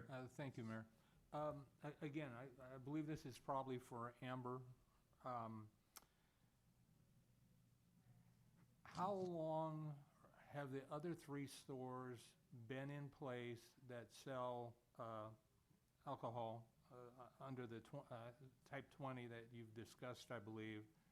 And would that not normally be part of a proposed business's responsibility and due diligence to know that there were already 3 existing stores, assuming they were, before they submitted their proposal to develop that site?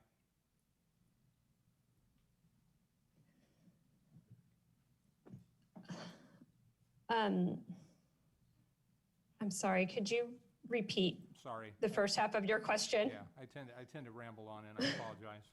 How long have the other 3 holders of the license by ABC been in existence? So I unfortunately do not have that information. That would be something that I would have to contact the ABC office for, but I could get that information if you would like it. I think that would be helpful, but so then I guess my follow-up is, how long has this application been in process in the development? So we received the request for the ABC license. It looks like it came through to the city council on December 20th, and then it came to the development services once we were aware through the ABC office that there was an over-concentration or oversaturation. The applicant came back with the ABC 245 form around January 8th to request consideration for the public convenience or necessity. Okay, so I understand it was originally received by the city on December 20th of 1920, or 2020, I mean? Correct. Okay. And were those 3 businesses that already possess that license in operation at that point in time? Do you know? Yes, all of those businesses were operating with a license at that time. Thank you. I appreciate that. That helps me very much. That's all I have. Thank you, Mayor. Thank you.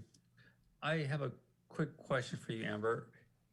The application, had we known that there was an oversaturation at the time, would we have made that a condition that they could not have the alcohol sales there? They would still have the option to come forward and go through the process that they are currently going through. Right, but So just to clarify, there can be up to 6 off-site sales, but with 3 past the number 3, that's when the ABC has to consult the local governing agency. And we have how many? 7? Is there 7 in this area? So there's currently only 3 within this census tract, and it can allow up to 6. There's 3 in this census tract. Okay. Had we had known, I mean, I'm assuming we've changed this policy here that to make sure we know this before they apply for. I know you mentioned we approved the alcohol license originally, and then we found out there was an oversaturation, so it came back. Has that policy been changed so we know that ahead of time? Mr. Mayor, may I go ahead and answer that? Go ahead, thank you. The City Clerk Black.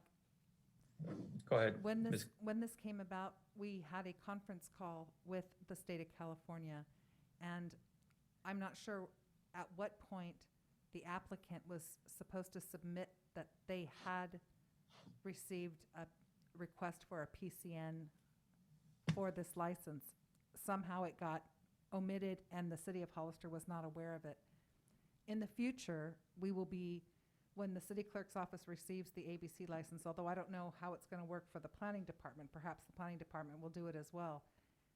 When a business is coming in that's going to be serving or selling alcohol, is to send it to the state, and we have a contact, and we're going to request if there's any PCN or any other issue that would be a reason to deny the request. So we have a new process in place to avoid this in the future.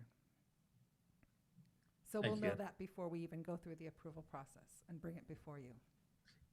In that situation, would the recommendation have been not to approve it? From the, maybe the police department could help us on that. That, would it be a, I've only seen one ABC license denied, and it, I think, came from PD, so. Yes, and if I may add, if it was another liquor store that exclusively sold liquor, we would have an issue with that if it's already plenty of liquor stores there. But this is a grocery store, which, as the mayor and Tim Burns has pointed out, is a small percentage of their overall sales. There is a liquor store down the street, so if people are going to shop at the dollar store and buy their groceries, they can simply walk down the road and buy their liquor. But it's a matter of convenience. They can buy a 6-pack or 12-pack of beer with their food and just go to one location. And that's why we didn't.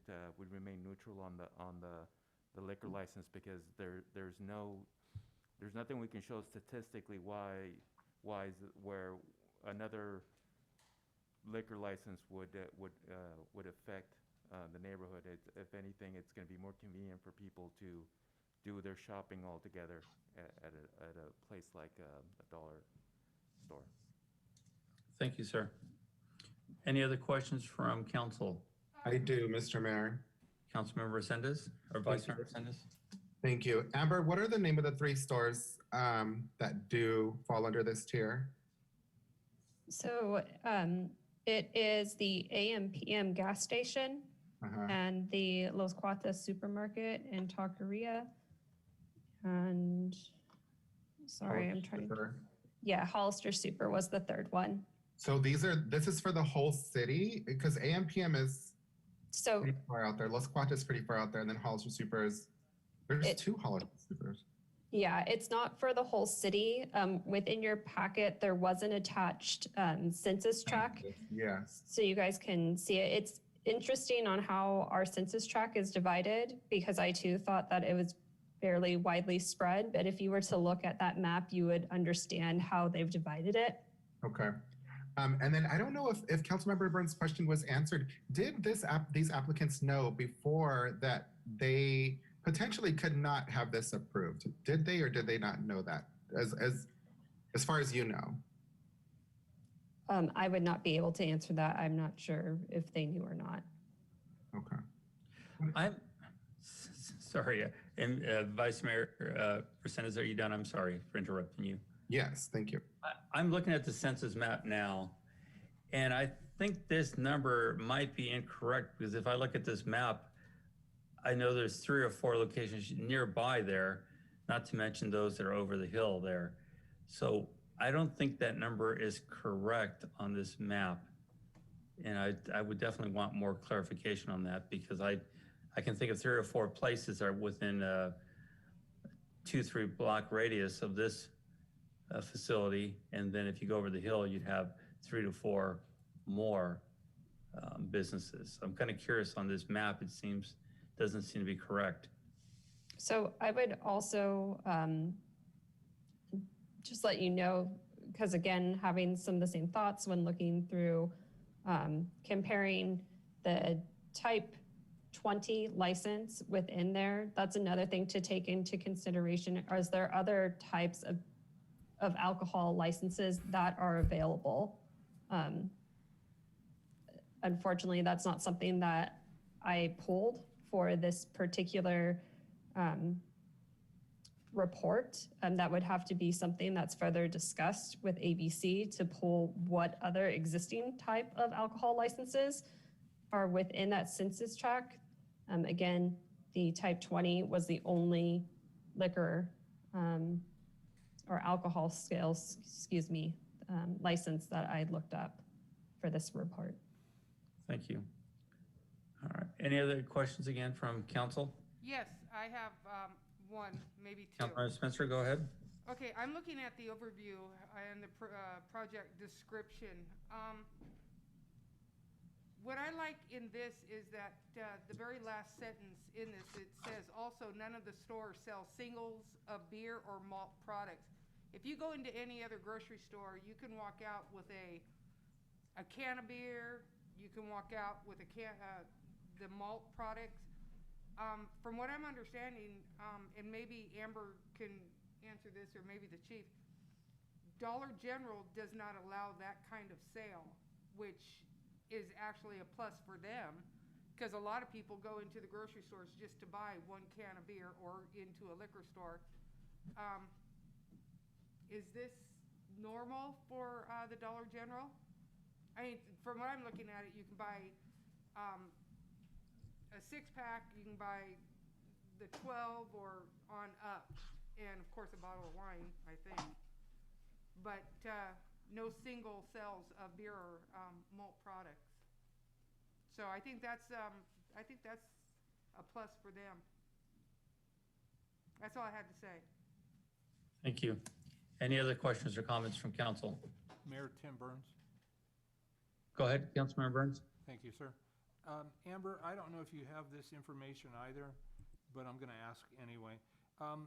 As I understand it, we currently have 3 businesses that have the type 20. It's something that is the threshold whereby ABC then sends the city a request for an accommodation, and we could have as many as 6 in that census tract, if I understand all the conversation clearly. And my question is, are you familiar with any other census tract within our city where we've exceeded the number of allowed licenses like we're talking about doing here? Yes, this has come up. I don't know the particular name of the track or the track number, but we have this often occur in our downtown area. That's also another area that's oversaturated, that has had to go through similar processes where it's reviewed by police and other staff members. And have we deviated from have we allowed for those businesses to get the licensing they've requested? Yes, we have. Thank you. All right. Is there any other questions or comments? Is there a motion? I make a motion that we accept Resolution 2021-35 as stated. There is a motion. Is there a second?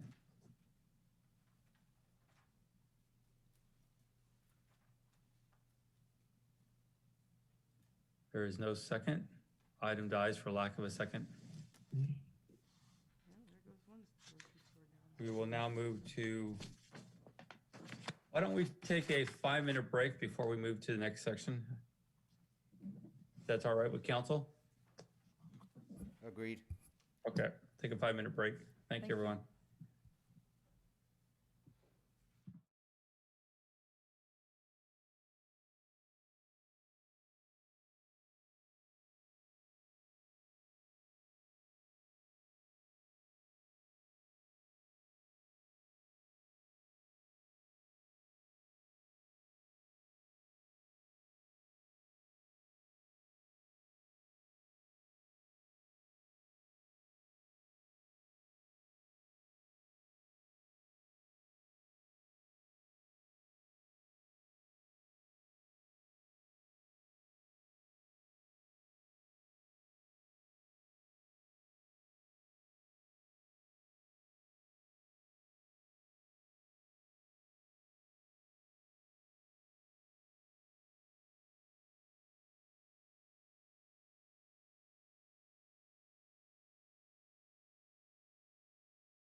We're ready, Mr. Mayor? Thank you very much. At this time, we will resume the meeting of March 1st, 2021, and we will move to item F1.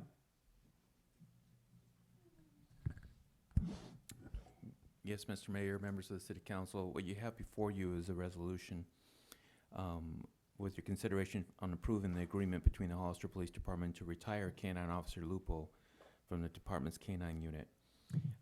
Canine Lupo previously was working as a canine with the Bay Area Police Department.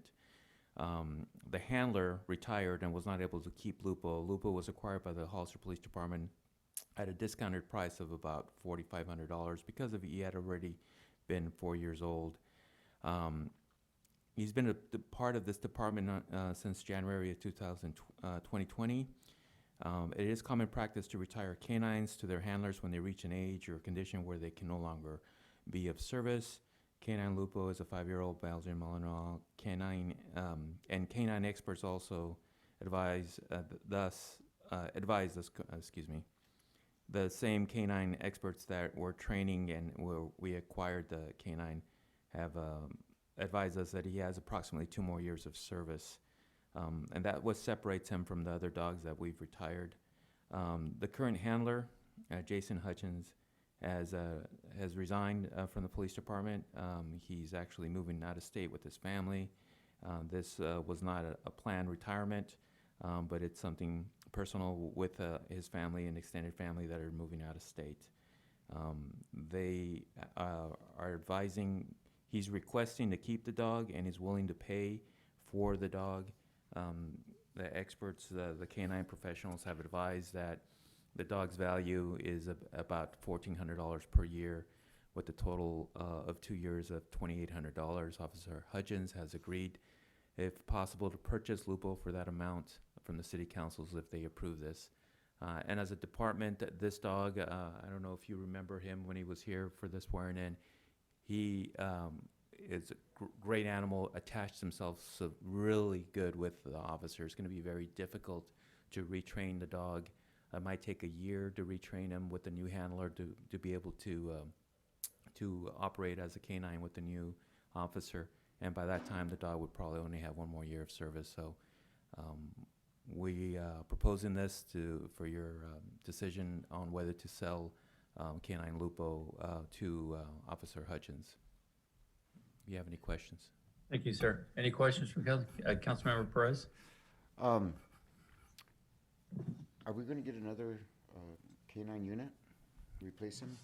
Yes, sir. That's I mean, our I know plan. we can never replace him, but will we get another one? Yes, we had previously retired a canine Dallas and Freeze, and our plan is to replace them, and now we would be replacing 2 dogs at this point. We have currently opened for those officers that are interested to be the next canine. They've submitted memos in interest of that, and we do have some money set aside from the SLESF fund that we plan to be using to purchase the next dogs. Do we know about how long it would take to get another canine unit in operation?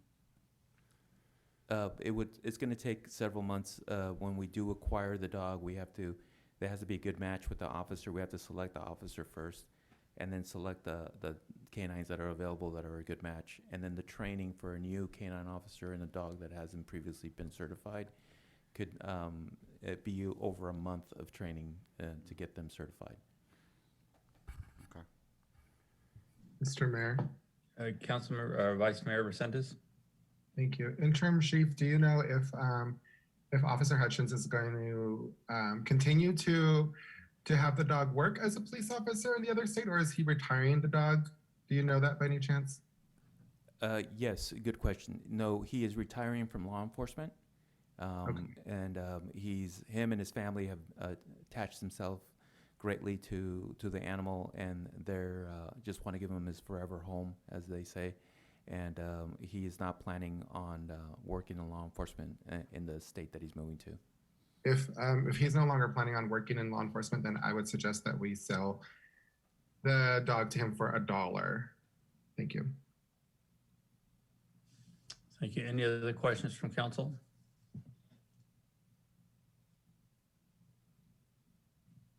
Do we have any speaker cards? No, Mr. Mayor? Thank you. Is there a motion? If I can, Mr. Mayor, I'll make the motion to adopt the resolution number 2021-36 with an amendment to sell the officer canine for $1. There's a motion. Is there a second? Second. There's a motion and a second. Roll call vote, please. Mayor Velazquez? Yes. Councilmember Perez? Yes. Vice Mayor Resendez? Aye. Councilmember Spencer? Yes. Councilmember Burns? Yes. The motion passes unanimously.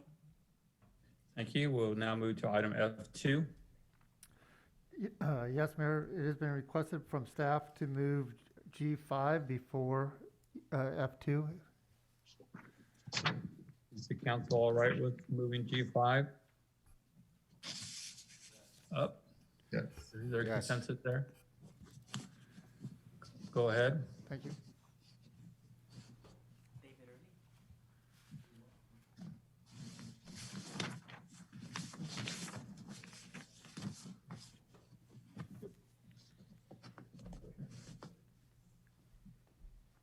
Mr. Mayor, members of the City Council, good evening. This is Abraham Prado, Development Services Planning Manager, Interim Director. I have the pleasure today of introducing our General Plan Consultant, Placeworks, and Mr. David Early will be presenting the update of the General Plan for today. And once he provides his report and presentation to the Council, then I will address item F2 regarding the resolution rescinding and approving the GPAC formation. Without further ado, I will present to you Mr. David Early. David? Good evening. I'm David Early. Can I just ask, I trust you can hear me and I believe I'm not on camera. Is that correct? That's correct, sir. Okay. I can see some of you in the council chambers and it's nice to see you this evening. I do have a slide presentation and I've been told that staff would run that for me. I do have a copy if it's better for me to share my screen. Which works better for you, City Clerk?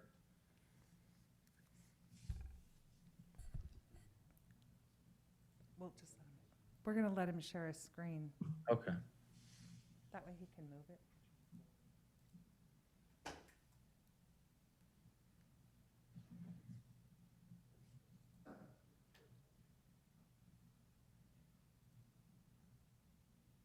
Okay, I don't have the screen sharing capability quite yet, so let me know when I have that.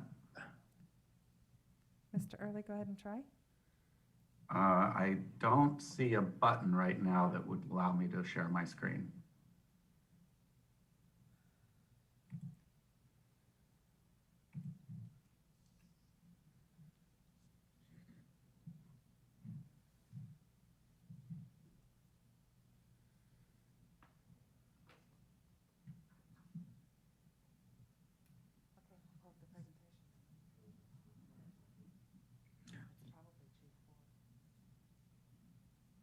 City Clerk, do you have the slide presentation ready on your side? One moment, please.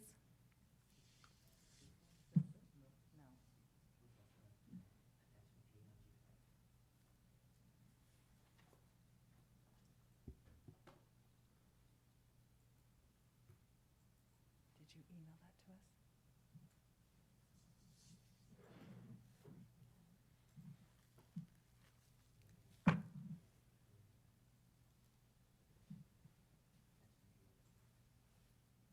You got it? I'm going to save it. Hold on. I'm just calling it G5.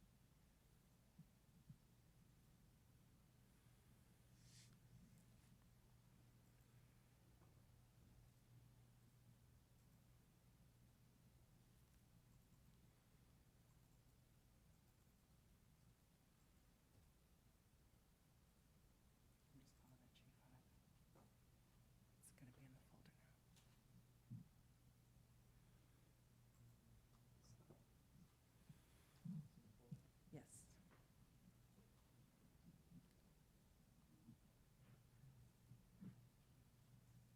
If it's of use, I could email it quickly to someone there, if that would help.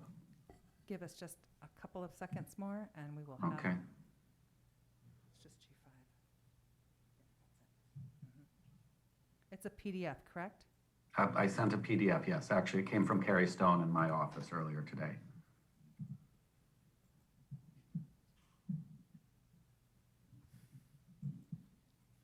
That looks like it. I can see it on the screen there in this chambers.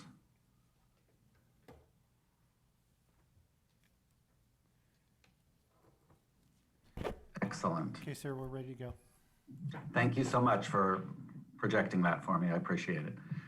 So I go ahead and put up the next slide, the first slide of the presentation. And let me say first to the 3 council members who've been on the council for a little while, I know some of this will be a repeat of a slideshow that I showed you about a year ago when we first started the project. But I wanted to give you all 5 of you an update as to where we are now. And I especially for the 2 new council members wanted to give an overview of the project as a whole. So let me just start by looking at the question of, well, what is your general plan? And I know many of you know this, but just for the 2 new council members and the public at large, let me say that the general plan is a state-required blueprint for growth and development and conservation in every city in the state. Every city and every county is required to have a general plan required by law, and it's the document that establishes the community's vision and supporting goals, policies, and actions that have to do with growth, development, and conservation. It's intended to provide a consistent direction for future development. It balances growth and conservation and quality of life. And it's also a place where you can document your baseline environmental conditions so that as new development projects occur or other changes occur within the city, you have an understanding of how they would affect the both natural and social environment. Next slide. In Hollister, your general plan has all of the state's required elements, of which there are a total of 7 in state law. And those are land use. In your case, your element is called land use and community design. You have the state required circulation element, a housing element, a natural resources and conservation element, an open space element called open space and agriculture, and a health and safety element that includes both safety as well as noise, which are 2 required state elements as well. So that list of 6 elements that you see on the left side of the screen covers 7 required elements within state law. Your general plan also does include what's called an optional element, and the state allows as many other elements as you like. Your general plan already includes a community services and facilities element.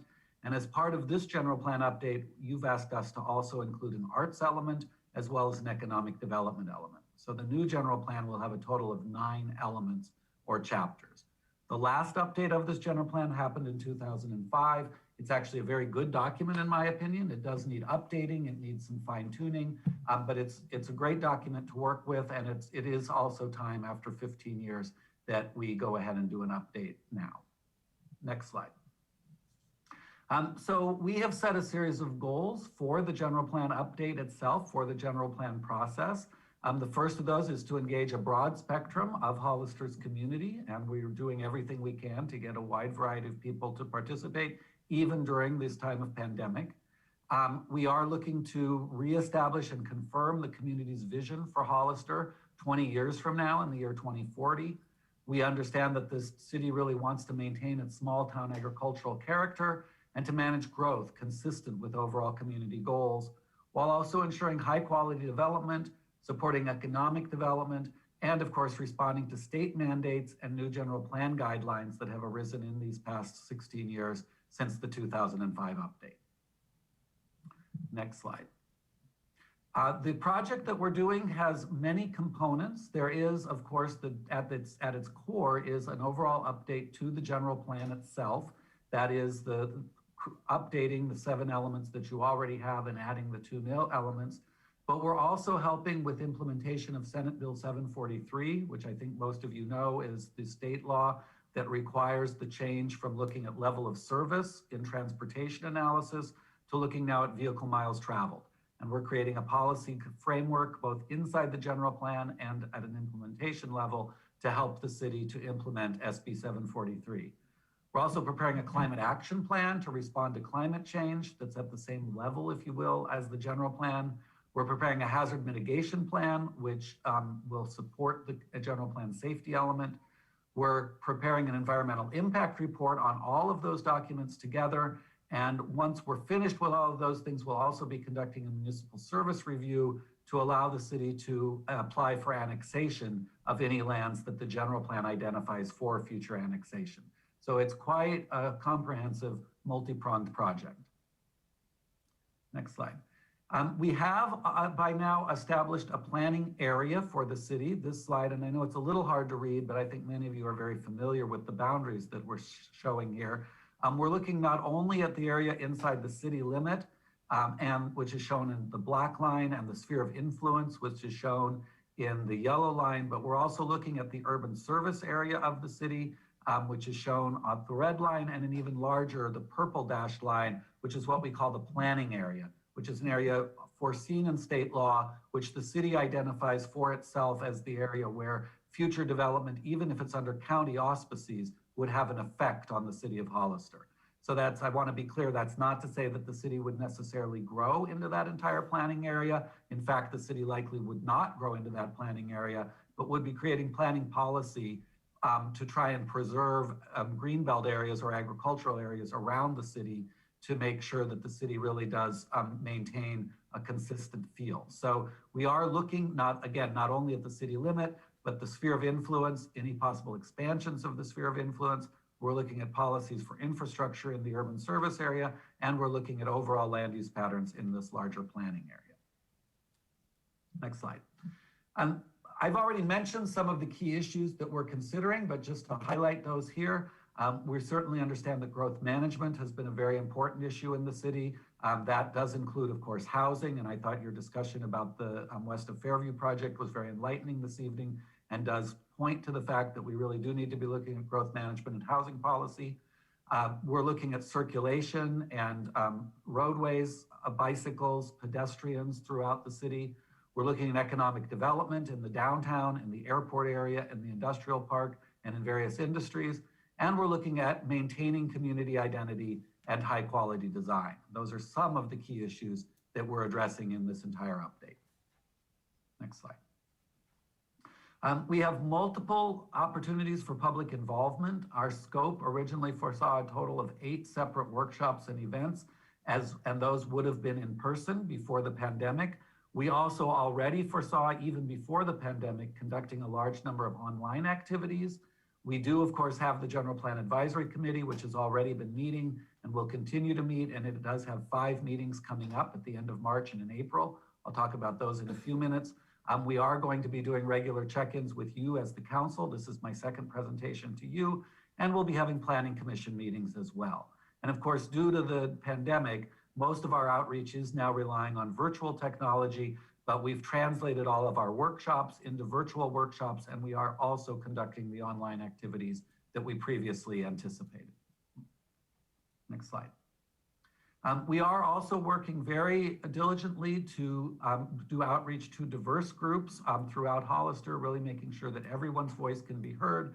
And in Hollister's case, that particularly means reaching out to the Latinx community and doing as much as possible in both English and Spanish. We are working to identify community leaders who can help us to do that outreach. We're utilizing our existing contacts from all city departments and elected officials, translating our outreach materials and meeting materials into Spanish, and structuring our workshops and meetings so that they can be conducted in both languages. We are working with your staff on an ongoing basis to implement lessons learned to make sure we get as much of the Spanish-speaking community as possible. And I haven't even had a chance to tell your staff about this, but just last week, our office had a very successful Spanish language meeting for a project in Gilroy, working at the Caltrain station there. And we actually had 70 Spanish speakers in attendance at that meeting, and the meeting was conducted entirely in Spanish. And so we really want to work with your staff to learn from some of the outreach that we did there, some of the ways we got to involve people, and try and get as much both English and Spanish language participation in Hollister as well. Next slide. We do have a robust website already. The website is available in both English and Spanish. It's at hollister2040.org. Both members of the public and council members, if you have not seen it yet, please do take a look at it. I will acknowledge the screenshot of it is a little bit old. It shows our first GPAC meeting from June of 2020. The website itself has been updated quite a bit since then, but this gives you a sense of just what the visual graphic looks like, and it really has a lot of information on it, and I encourage you to look at that website frequently and get updates through the Hollister2040.org website. Next slide. Some of the items that are on the website include background information about the general plan, opportunities to become engaged, an events calendar, links to documents that we've published, as well as online activities, which have included a vision comment form, key issues ranking exercise, a photo upload, a word cloud, and very shortly, in the next couple of days, we will have online activities with a survey about all the key issues that we're going to be discussing with the GPAC at the end of March and into April. Next slide. So here's an overview of our schedule and process. We are right now on the third line of this schedule. We've already completed our baseline conditions review and future trends review. We have gotten a lot of input about a vision, which I'll be showing you in a few moments, and we'll be bringing this vision to you for your concurrence in about a month and a half. We are now moving from the vision into a policy assessments and design alternatives. And just in the next few days, literally, we're going to be publishing a whole set of policy alternatives and design alternatives. Those are going to be considered at 2 public workshops that are happening next week on March 9th and 10th. So it's next Tuesday and Wednesday. And then the GPAC will be meeting to consider those policy alternatives and design alternatives at 5 meetings in March and April. So right now, and this is one of the reasons I'm here this evening, right now really is one of the key work points for the public and the GPAC in this entire process. Starting next week and running through the end of April, we're going to be having a total of 7 different meetings, 2 public workshops, and 5 GPAC meetings, which are going to set a lot of the policy direction for the general plan, and which will culminate in another presentation, first to the Planning Commission, and then to you, to show you the outcome of both the vision process and the policy assessments and design alternatives. Once that's completed, probably sometime in May, we'll begin the draft general plan itself, and we will be putting together both the draft general plan and those other work products, as well as the environmental impact report, and all of those will be published in the fall of 2021. And once those are published as draft documents, then it'll take between 6 and 9 months for a full public review of those, culminating with you, the City Council, acting on all those documents, probably in the summer of 2022. That gives you an overview of that schedule and where we are today, right in this very critical piece of policy assessment and design alternatives. Next slide. I did want to talk, because it's on your agenda tonight, talk a little bit about the General Plan Advisory Committee, that's the GPAC. It has 2 main functions of equal importance. The first is that it is a review and recommending body to the Planning Commission and City Council, working on work products to form the content of the general plan update. And at the same time, the GPAC members serve as project ambassadors to spread the word about the general plan update, to encourage community participation, and to build community support for the general plan update and the process surrounding it. So we really do see the GPAC members as having both of those roles, both helping us to guide the process, but also letting community members know about the process as well. Next slide. The GPAC does include right now a total of 4 members who have been appointed. I think you're all aware that Mayor Velasquez, as well as Councilmember Resendez, are on the GPAC, as are Planning Commissioners David Huboy and Roxanne Stevens. Ms. Stevens was only appointed a week or 2 ago, and so she has not yet attended a meeting, but we're very excited to have her join the GPAC and be at those meetings in late March. And then it does say here 3 members of the public. That's an item on your agenda tonight to expand the GPAC from 1 to 3 members. Those seats, whether it's 1 or 3, are vacant at this time. And we do have an application process open with applications due to the city clerk this Friday, March 5th at 4 p.m. I think that's already been mentioned this evening, and I know you'll be talking about it more this evening, but we're very excited to get a large number of applicants. We hope there'll be a lot of interest, and that you as the council will be able to select 3 members to fill those seats. and you'll do that at your meeting on March 15th in time for those members to also take their seats before the start of our 5 GPAC meetings in late March. Next slide. So let me talk, I talked now about the process and the GPAC. I do want to tell you a little bit about the vision statement that has now been drafted. The vision statement is intended to be a pretty concise 1 to 2 page document that describes the future of Hollister as you all would like to see the city in the year 2040. And it's expressed as a set of shared community values.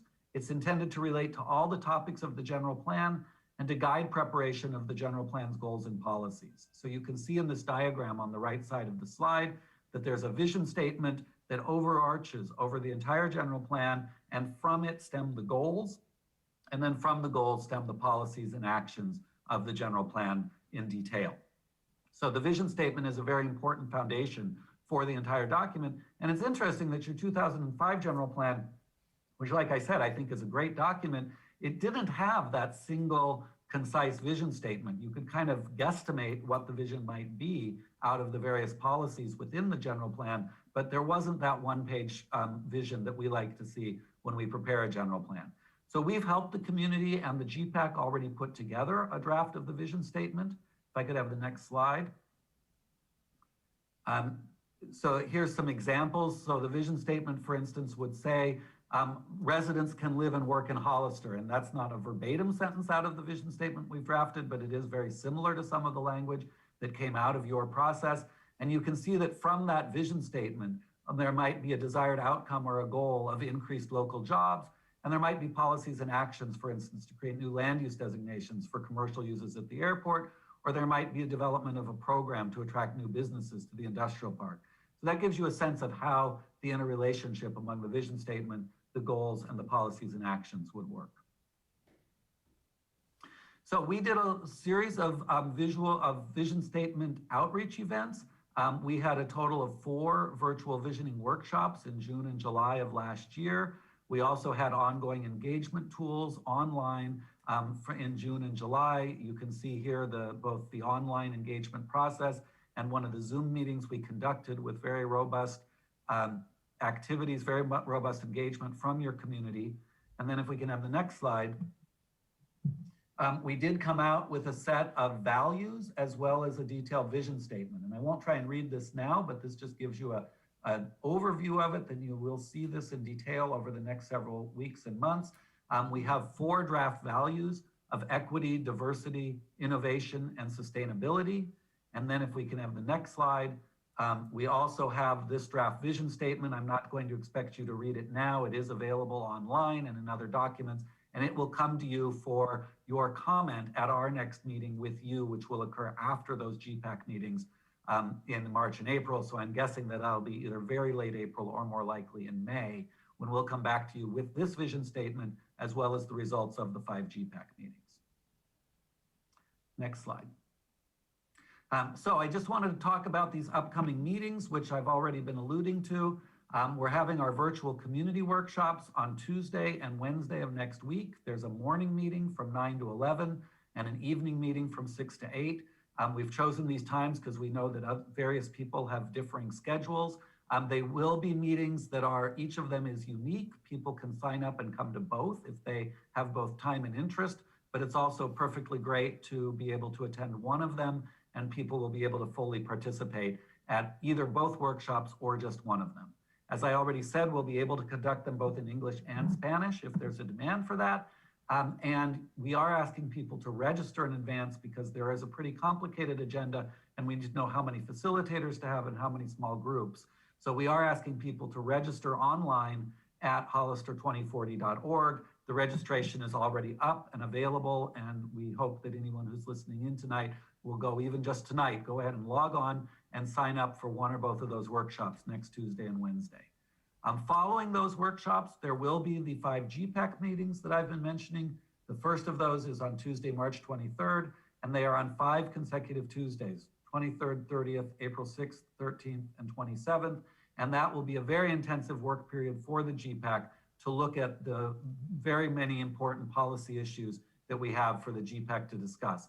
All of the information about all those policy issues will be available online in the next couple of days, and it will be distributed electronically to the GPAC members and to all the members of the public who sign up for the workshops. So that concludes my presentation. I believe that's technically item D4 or so on your agenda. I'm available to answer any questions you have. I'll also remain here as a resource regarding your action or discussion on the expansion of the GPAC, your item F2. Thank you very much, Mr. Early. Is there any questions or comments from council members? Mayor Velasquez, Tim Burns. Councilmember Burns, go ahead, please. Thank you. So for our presenter, can you, or not explain, but do you have a sense for the number of people that have participated in the online events, actual numbers of people at each event? Yeah, I would say that, I don't have an exact count, and actually Abraham or Amber or Eva might, but my estimate is that all told, we've had probably roughly between 100 and 150 individuals who've participated in one way or another in our process so far. Perfect, thank you. Are counties also required to have general plans? Yes, every county does have a general plan. It only covers the unincorporated areas of the county. So for instance, the San Benito County General Plan does exist. It was updated just in the last 5 or so years, and it covers all of the county except for the incorporated city of Hollister and the incorporated city of San Juan Bautista. Thank you. And so how are the meetings taken into consideration the San Benito County General Plan so that they align if they can? That's a great question. We are actually having staff level meetings with county staff right now on a pretty regular basis to try and create as much alignment as possible. If you review the county general plan, you will see that that general plan actually foresees a very large amount of residential growth within the unincorporated county. And I think all of you are familiar with some of that pattern of growth that's happening primarily right at the edge of the city of Hollister under county auspices. That is growth that's very consistent with the county's general plan, but possibly less consistent with either the city's existing general plan and possibly also inconsistent with the general plan that we're developing now. So there may need to be some ongoing discussions with the county, between the city and county, to really understand how the city and county want to work together to approve and hopefully coordinate about development as it moves forward. Thank you. And I guess my final comment is simply, I would recommend, and I guess this would be to the mayor and to the city manager, that anytime we're going to talk general plan of any depth, I would request that it be through a special meeting. This is a critical topic, and I really want to be able to spend the time necessary to clearly understand it, be prepared for it, and then have a robust discussion as necessary and appropriate. Thank you for your time, sir. Thank you, Mayor. Thank you, sir. Any other questions, comments from council? Do we have any speaker cards?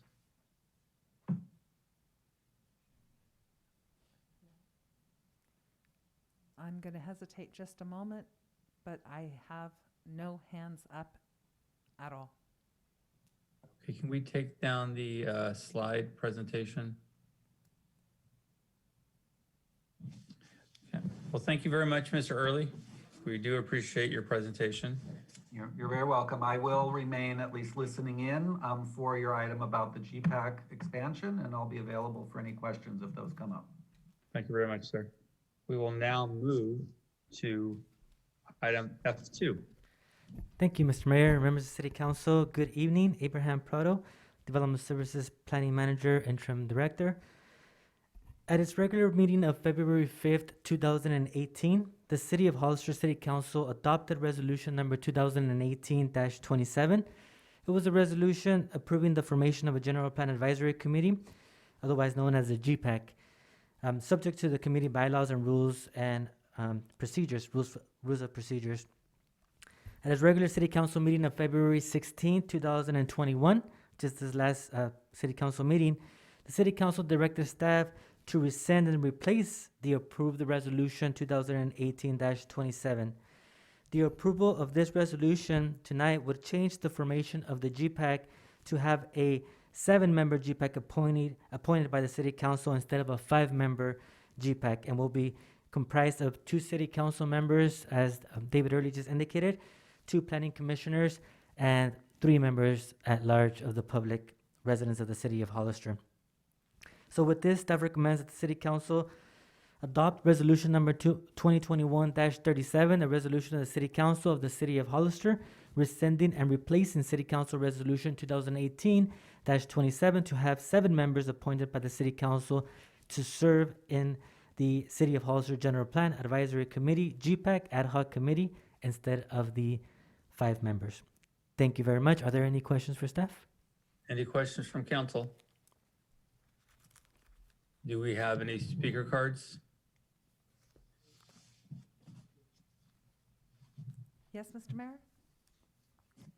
Go ahead. Jonathan Casey? Jonathan, go ahead.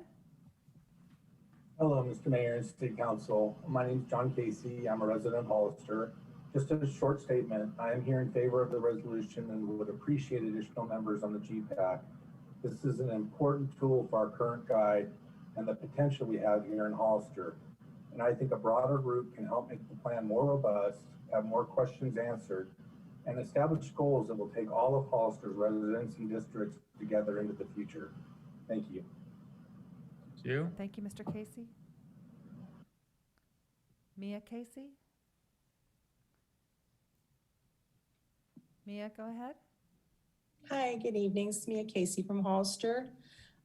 First, I just wanted to thank the council for adding more members to the GPAC and adding more public members. I think it's wonderful and will definitely add to the discussions, especially the ones coming up. I've been fortunate enough to be able to participate in the workshops so far, and they're very engaging. They're a lot of fun and you learn so much. So anybody who might be listening out there that's considering it, I'd encourage you all to apply and take part in something, because this is the future of Hollister. Anyways, thank you very much. Thank you. Thank you, Mia. I have no more speaker cards, Mr. Mayor. Thank you. Is there a motion? Move to approve resolution number 2021-37. There is a motion. Is there a second? Second. There's a motion and a second. Roll call vote, please. Mayor Velazquez? Yes. Councilmember Perez? Yes. Vice Mayor Resendez? Aye. Councilmember Spencer? Yes. Councilmember Burns? Yes. And the motion passes unanimously. Thank you. Thank you. We will now Thank move you. to item F3.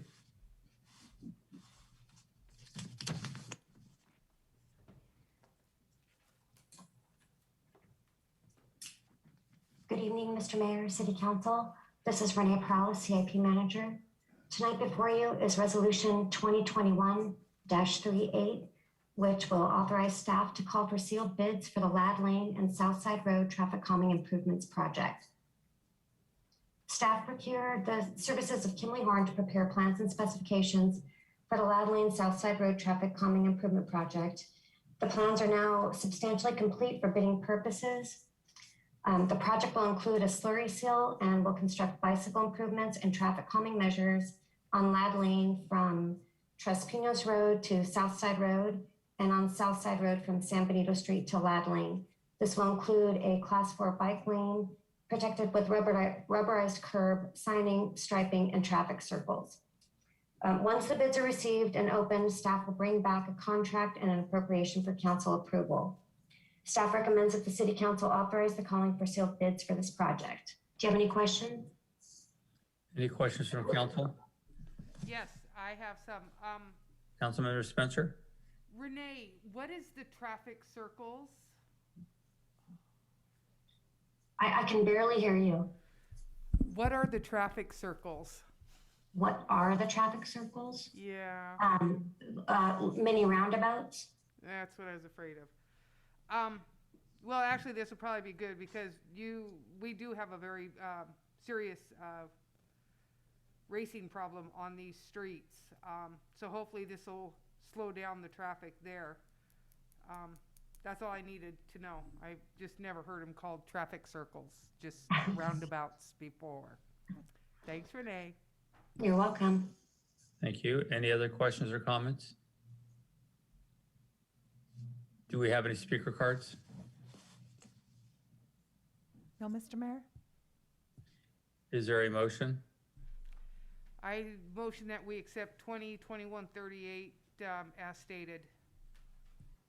There's a motion. Is there a second? Second. There's a second. Roll call vote, please. Mayor Velazquez? Yes. Councilmember Perez? Yes. Vice Mayor Resendez? Aye. Councilmember Spencer?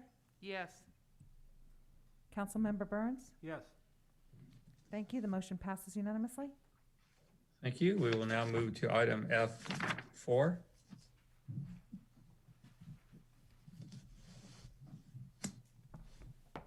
Good evening, Mr. Mayor, City Council. My name is Mark Falgo. I'm serving the city as the acting city engineer. Resolution number 2021-39 is a resolution of the City Council of the City of Hollister to approve a pavement evaluation services for approximately 128 centerline miles of roads in the City of Hollister.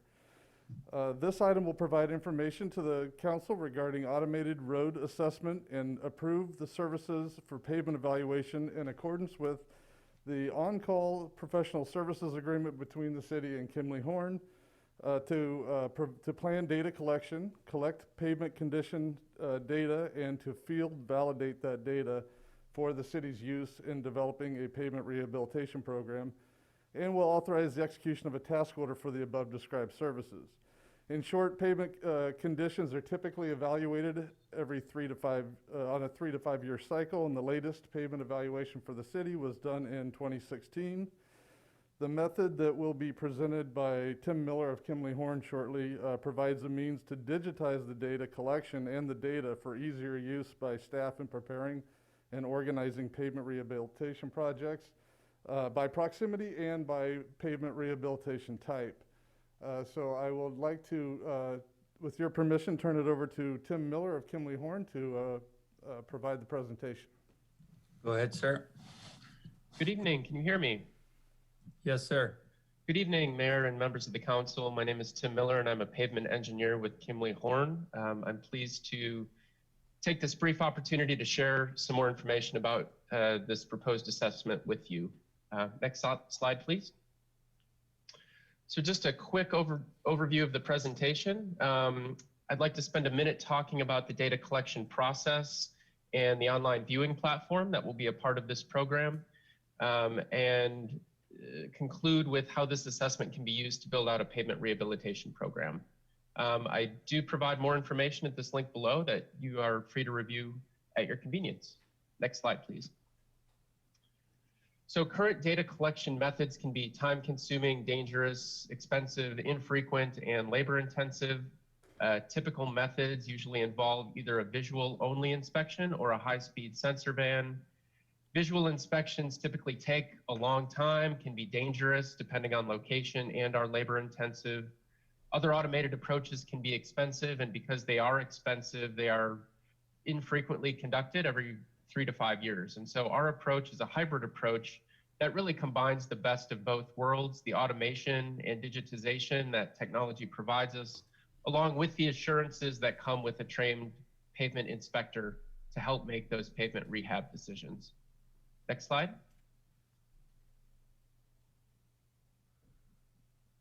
So data collection should be objective, it should be efficient, it should be affordable, convenient, and automated. And so we think that the approach that we're proposing here is all of those things. Number one, we are concerned with the safety of the community of Hollister, and we're concerned with the safety of the crews conducting these assessments. And so with this hybrid approach, I think we are able to deliver on all 5 of these main points.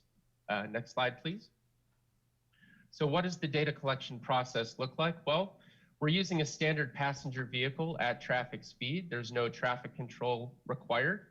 And what we're doing is we're fixing a smartphone with a camera on the windshield of that vehicle to collect imagery of the roadway surface. We drive the entire roadway network. We estimate about 128 miles in total, and collect a video log of those roadway conditions. That video log is then split into 10-foot increments, and those individual images are processed using artificial intelligence. As those images are processed, they're delivered at a 10-foot interval and are also aggregated for rehabilitation purposes on a block-to-block or segment basis. So the data delivered to us through this process allows us to analyze and interpret roadway condition information and begin to build out that pavement rehabilitation program. Next slide, please. So what does that look like? Well, we take that raw imagery and through a series of analytical filters, we're able to screen out some of the extraneous information that's not related to pavement. So things like the sky, vehicles, houses, grass. Those filters remove that information and isolate just the pavement surface. Using a series of algorithms, we are then able to categorize the distress on the surface to provide a simplified rating from a level 1 rating, which represents a road in very good condition, to a level 5 rating or a road in very poor condition. Next slide. To give you a sense of what those condition ratings look like, you can see a level 1 would have no damage or very minor surface damage. Level 2 might have some cracking and some initial stages of deterioration. And as we deteriorate down into level 3, 4, and 5, we start to see more significant deterioration and more severe treatments required to address those issues. Next slide. The data is actually delivered at 2 intervals. As I mentioned, it's delivered at the point level, so on a 10-foot increment, and it's also delivered at the segment level for planning purposes. And so one of the things that we deliver with this program is an online viewing platform so that members of the council or members of the city are able to log in and view the data. All of the images are geolocated and time-stamped, so we have a record in time of when that condition occurred. And we've got a comprehensive network overview then, both at the point level and the segment level. Next slide, please.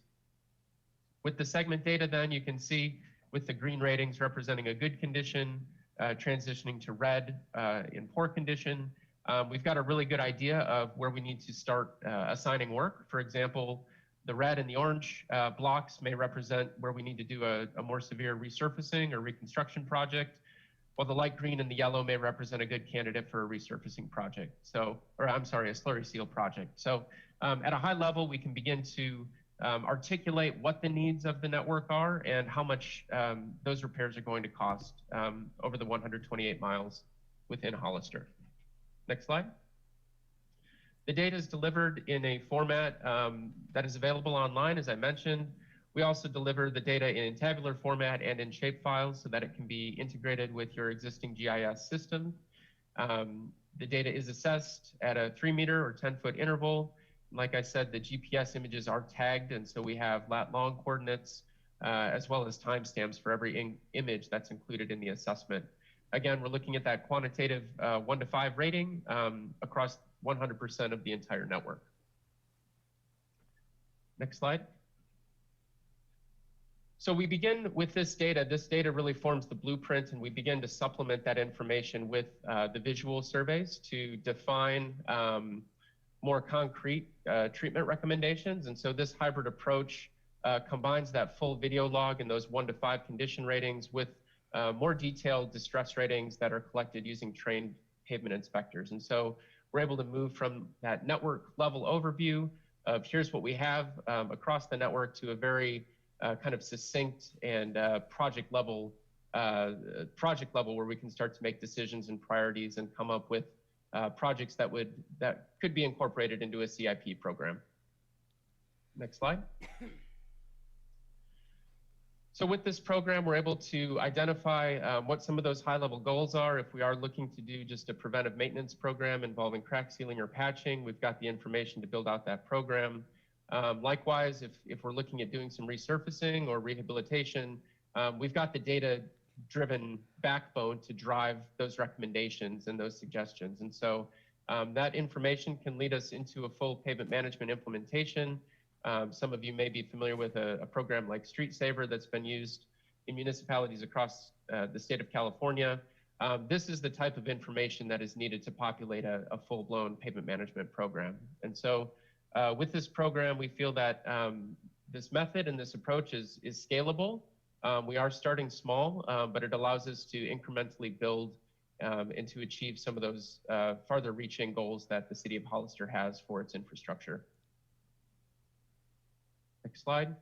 I talked a little bit about the data collection options. What we're proposing is a hybrid approach that uses really the best of both worlds with the robotics or the automated data collection approach with the validation of trained human raters. And so based on that information, we're then able to analyze and visualize that information in an easy to use geospatial platform that can then be integrated into other planning documents, whether that's in a tabular format, in GIS, or in a tool that we've developed recently called Drive. If you could go to the next slide, to capture this information in a highly graphical context, we're able to roll that condition data into a full planning tool that allows us to really make the most of scarce dollars and the most of limited infrastructure funding. So with that, I will go to the next slide. And if there are any questions or if I can provide further feedback or information, I'm happy to do so. Thank you. Is there questions from council? Can we remove the slide presentation, please?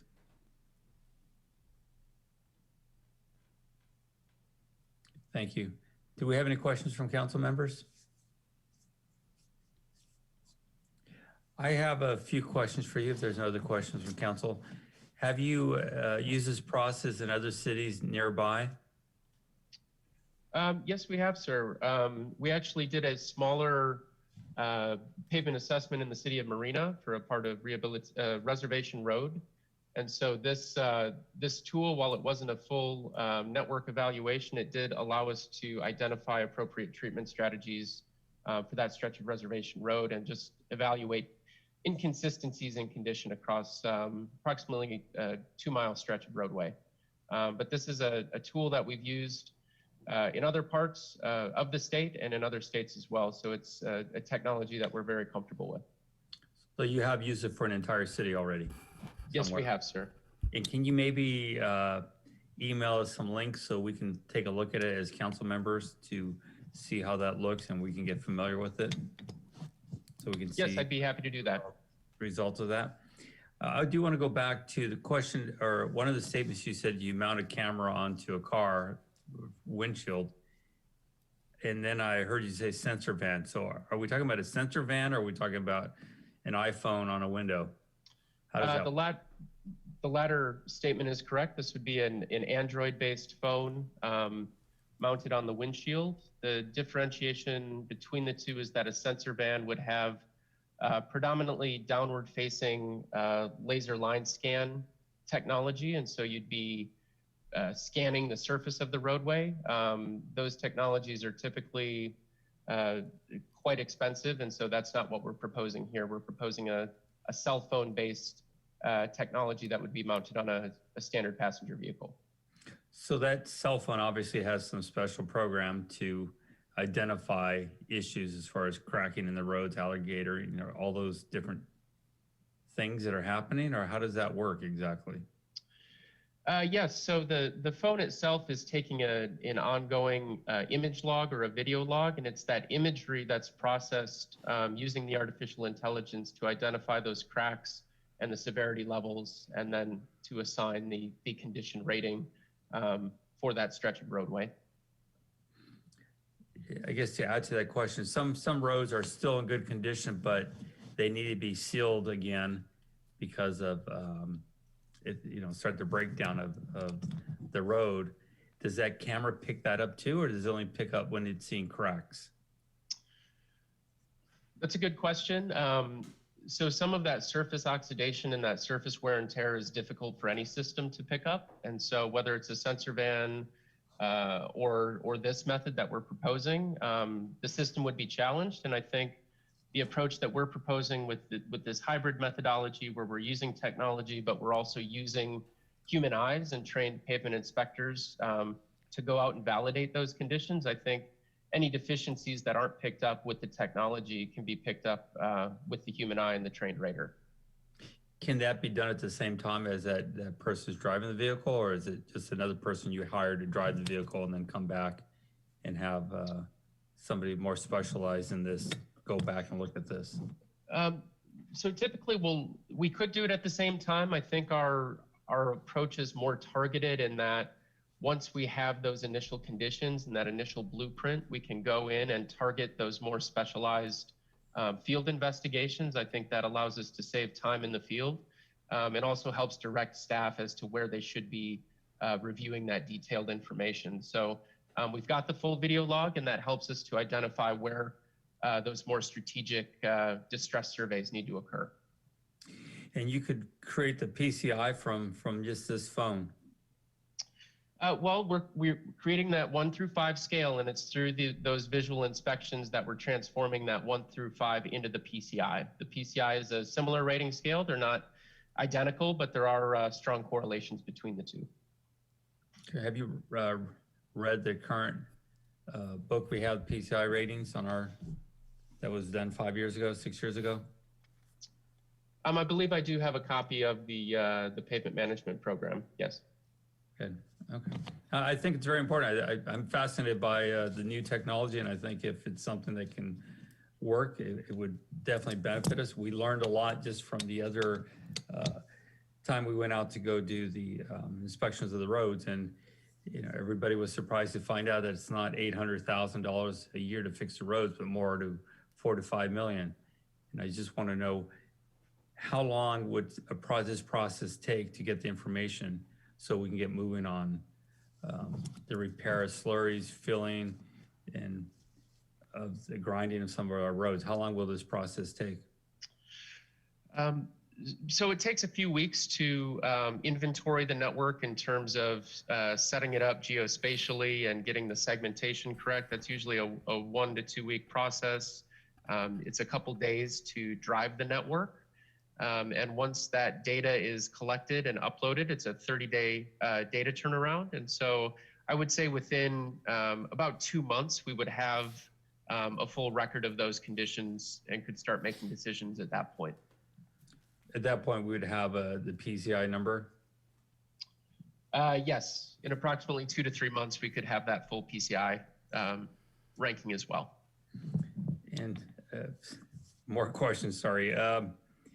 You're looking at the ratings and you're helping decide future repairs from what you've accomplished through the videotaping throughout the road. So you can pretty much say, look, this road should have the slurry in 2 years, or it should do it now, or grinding on this one at this point. I mean, I know your map will show green, yellow, and red, but are you helping with that information at the same time to help prepare the plan? Yeah, so some of that pavement deterioration and performance modeling, as we call it, is also based on a kind of a thorough construction history or a record of when work has been completed on those streets. So if we're able to figure out, when that road was last resurfaced or slurry sealed, and we're able to take this snapshot in time, then we can look at what that deterioration should be in the next couple of years. So while we are providing a snapshot in time with this evaluation, if we're able to look back in time at when it was built or when it was resurfaced, then we can also look forward as to how we think it will perform in say the next 2 to 5 years. Right, thank you. That's all the question I have. Any questions from council members? Mayor Velasquez, Tim Burns. Councilmember Burns, go ahead, sir. Thank you. So, Mr.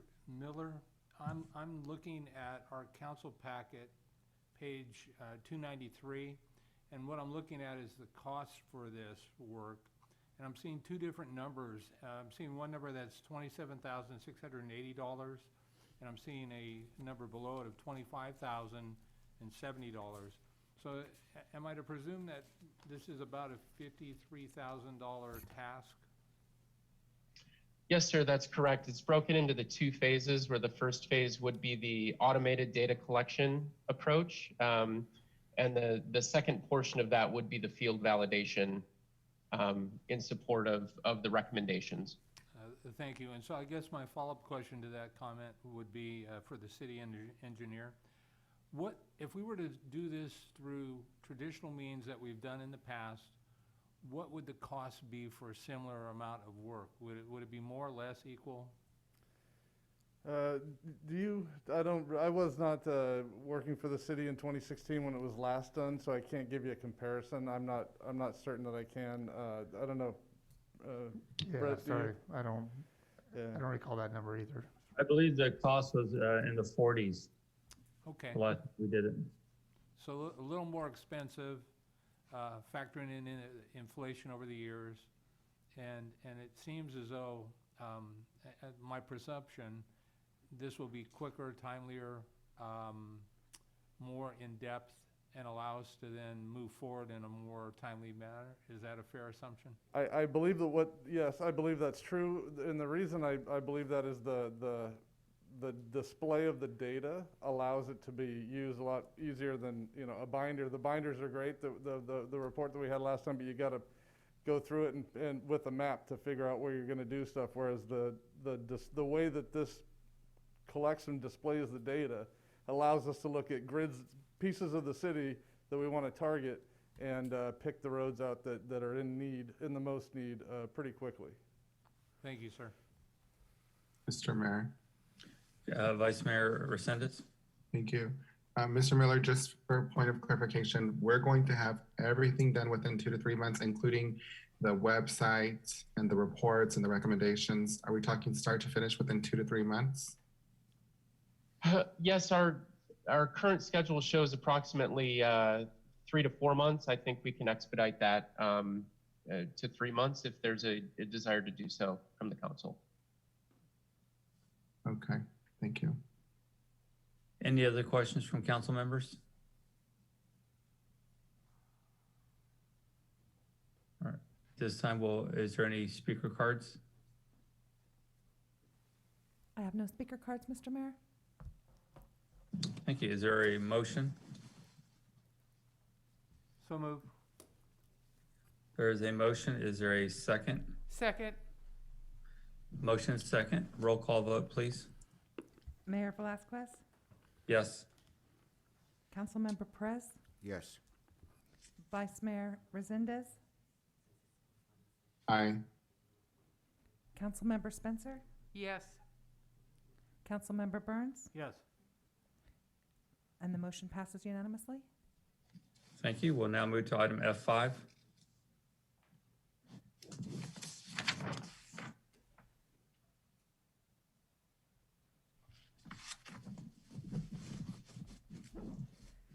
Thank you, Mr. Mayor, members of the City Council. Good evening. Abraham Prado, once again, Development Services Planning Manager, Interim Director. During the reports of City Council officers, boards, and committees section of the agenda of the regular City Council meeting of February 1st, 2021, one of the council members, Councilmember Rick Perez, indicated that he had received concerns from residents about Dunn Park regarding 6th Street and Powell Street, and also 6th Street and West Street, on why there is only a two-way stop sign. And so in accordance with City of Hollister Professional Services Agreement entered between the City of Hollister and Kimley Horn on August 6, 2018 by the City Council to provide engineering staff augmentation and project management services, Kimley Horn has actually provided a proposal for an always stop control warrant analysis at 6th Street and Powell, and also on 6th Street and West Street, attached in your packets as Exhibit A. Each intersection currently operates as a side street stop control intersection with along 6th Street with the eastbound and westbound directions. This proposal is also to complete an always stop warrant analysis at these intersections with within these intersections. So with this, staff recommends that the City Council adopt resolution number 2021-40, a resolution of the City Council of the City of Hollister approving the appropriation of $10,340 from the general fund for the professional services cost to prepare a four-way stop traffic analysis on 6th Street and Powell, and also on 6th Street and West. Are there any questions for staff? Any questions from council? Mayor Tim Burns. Yes, Mr. Mayor. Vice Mayor Resendez? I just wanted to make sure, it says in here that it's going to be within 3 weeks that we'll have this done. Thank you, Mr. Vice Mayor. That is correct. The proposal includes a timeline, a cost, and the scope. So the proposal does indicate within 3 weeks that we should have the results. That's correct, Mr. Vice Mayor. And we haven't done this in a while, Abraham. Do you have to bring it back for approval, or if it warrants the stops, can you just do it, proceed without having to bring it back? The latter. If it's warranted, we can proceed. Okay, perfect. Thanks yes, for that. You're welcome. Thank you. Any other questions or comments from council? Tim Burns, Mayor.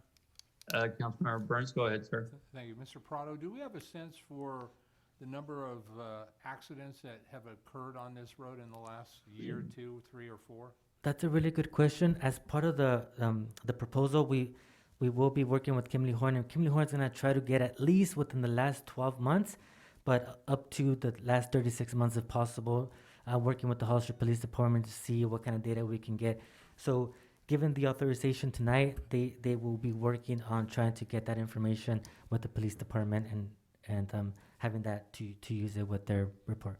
Thank you. I appreciate what appears to be a proactive effort on behalf of the city. I can't tell you the number of times I've heard people say, we ought to do this, we ought to do that. Sure. And often it has to be a direct result of a collision, injury, a fatality. And so my hope is we don't have any, and we can still be proactive and address Councilmember Perez's concerns for his constituents. Thank you. Thank you, Councilmember Tim. I concur. Thank you. Quick questions.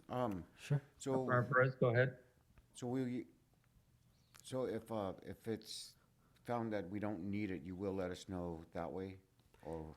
Yes, if once we have the analysis and if it's not warranted, then my understanding is we will let you, we will inform you, because then there's there is a it goes to another aspect of it. If the council still wants it, even though it's not warranted, then there is the liability factor of placing an item or placing a stop control when it's not actually warranted. So those are the things that we will try to find out, and if that's the case, we can bring that back to you if you like. Okay, thank you. You're welcome. Any other questions from council?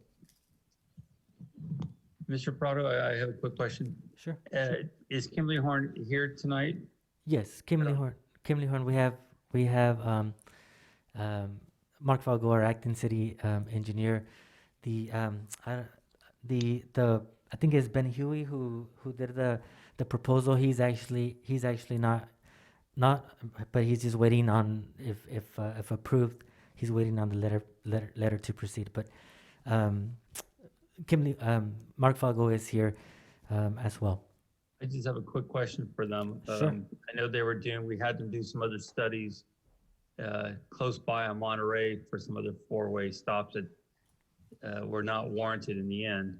Wonder, is being near a park, does that help with the argument of protecting some of the residents in that area? Do you find that a four-way stop can be warranted because it's closer to a park? Does that help in this manner at all?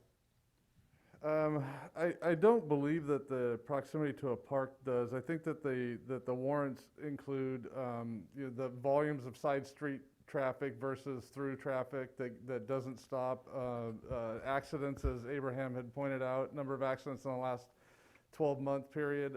Sight distance can be an issue. So if the side street or even the through has poor sight distance, so you can't see far enough down the road to be able to safely enter the intersection when the oncoming traffic doesn't stop, that can be a factor. But I don't believe that proximity to a park is one of the factors. I have a question. Oh, what's your name? Councilmember Perez. So this is the study that's going to be done. It's one of those strips that goes across the road, and they check the traffic, or it's just the ones you're talking about? What we do, we're not gonna be doing traffic counts most likely Okay. because of COVID. Traffic patterns are irregular, right? Correct. We don't have school traffic, we don't have, so, however, Kimley Horn is working, on the, traffic portion of the general plan, so we have some data that's been collected for that. We also have a source of data that we've been using on other, stop, control, intersection warrant analyses during the pandemic all over the place. That's comes from a source of historic data. So it's called Street Light Data, and that's the company that provides it. So while we won't be getting this, I don't believe we'll be getting counts on this, and that's part of the reason why it can go quicker, because counts will take time. Okay. But we will be using historic data. Okay, yeah, because that was my main concern, because this is, I don't know if everyone's familiar with, this is where the county building that everyone rents out for birthday parties, and the other corner is the playground. Right. Yeah, that's what the concerns are. But, all righty, thank you. Thank you. Any other questions or comments from council? Do we have any speaker cards? No, Mr. Mayor? Is there a motion? I make a motion. There's a motion. Is there a second? Second. Motion is second. Roll call, please. Mayor Velazquez? Yes. Councilmember Perez? Yes. Vice Mayor Resendez? Aye. Councilmember Spencer? Yes. Councilmember Burns? Yes. Motion passes unanimously. Thank you. Thank you. Thank you. We'll now move to G1, reports from city council members regarding their committees. Councilmember Burns? I have nothing to report, Mayor, at this time. Councilmember Spencer? Nothing to report. Councilmember Perez? Nothing to report. Vice Mayor Resendez? Yes, Mr. Mayor, we went to COG, and I believe we had an update on Highway 25 for some of the new COG members. That's it at this time. Thank you. Okay. I have nothing to report. Councilmember or Vice Mayor Resendez just reported from our committee. It's COG. We'll move now to item G2, informational reports. Councilmember Burns? Thank you, Mayor. I just have two quick things. I was Sure. wondering if the city manager had an update on the county's commitment to SNP. And then I would also like to have put on next council meeting a conversation or discussion about moving forward to start issuing future resolutions and proclamations, please. Thank you, and that would conclude my report. I'm still working on the county for the SNP bus, but we'll push them harder. Thank you, sir. Councilmember Spencer? Yes, just a big shout out to code enforcement. Tumbleweeds are gone. And I just want to say thank you so very much.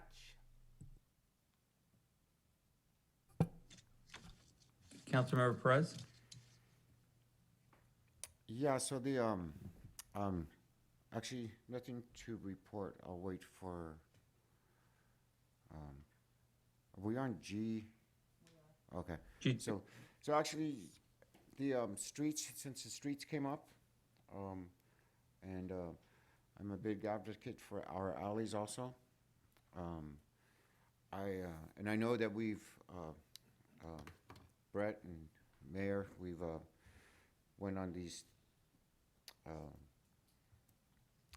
tours of our city and we decided that it's best, or we were informed that it's best to separate our street and our alley projects. You might wait. They're gonna bring it up. Yeah, Okay. you might wait to G4. G4? Yeah, Okay. it's coming Don't up. mean to cut you off, but Pause. we'll save it for that one. Nothing to report. Vice Mayor Resendez? I'm just wondering where we at with dog-friendly city, Mr. City Manager. We'll get a report on that on the future agendas. Okay, sounds good. Thank you. Thank you. I wanted to congratulate the Lotus Group on their new hotel They're groundbreaking. And thank you, Councilmember Perez, for being there. The new Holiday Inn Express is going to be built there. Their timeline is they're hoping to be open by January, I believe it was, Mr. Perez. I think so. And it's, I want to thank them again for investing into our community. And many people have heard about a new facility in town that near the airport that will be under construction soon, up to 300 to 400 new jobs. I want to thank those business owners that are investing in our community. And I know there's a lot of conversations out there, people saying different things, but this is exactly what was talked about earlier in the GPAC report, live and work in our own city. That's going to start making a big difference for our community, where residents can actually live and work in their town and spend more time with their families. So very exciting news. And I wanted to thank the staff for working so hard to make all those projects come to fruition. It's the turning point, I think, in our community. And I'm really pleased to see it all happening. City Manager? Nothing to report, thank you. City Attorney? No report, Mr. Mayor, thank you. Chief?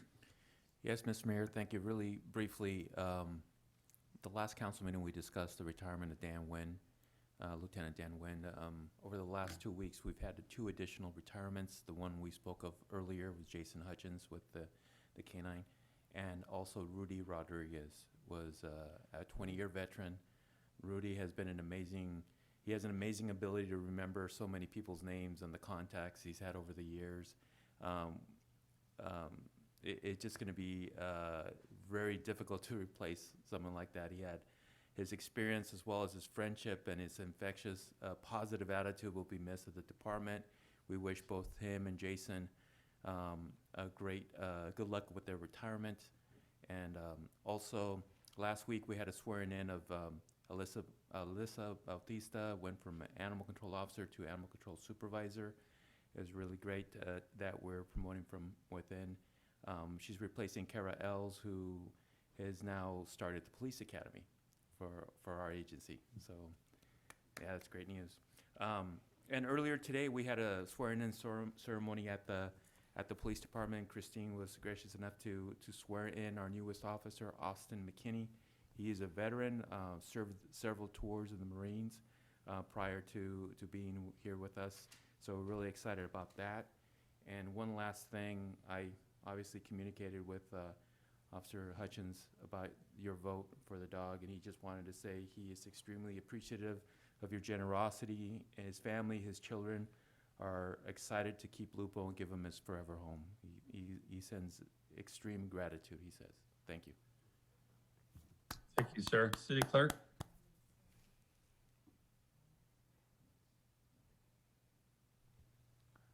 City Clerk, do you have anything? Just, Oh, she's motioning to me. One more thing I forgot. Thank you, Christine.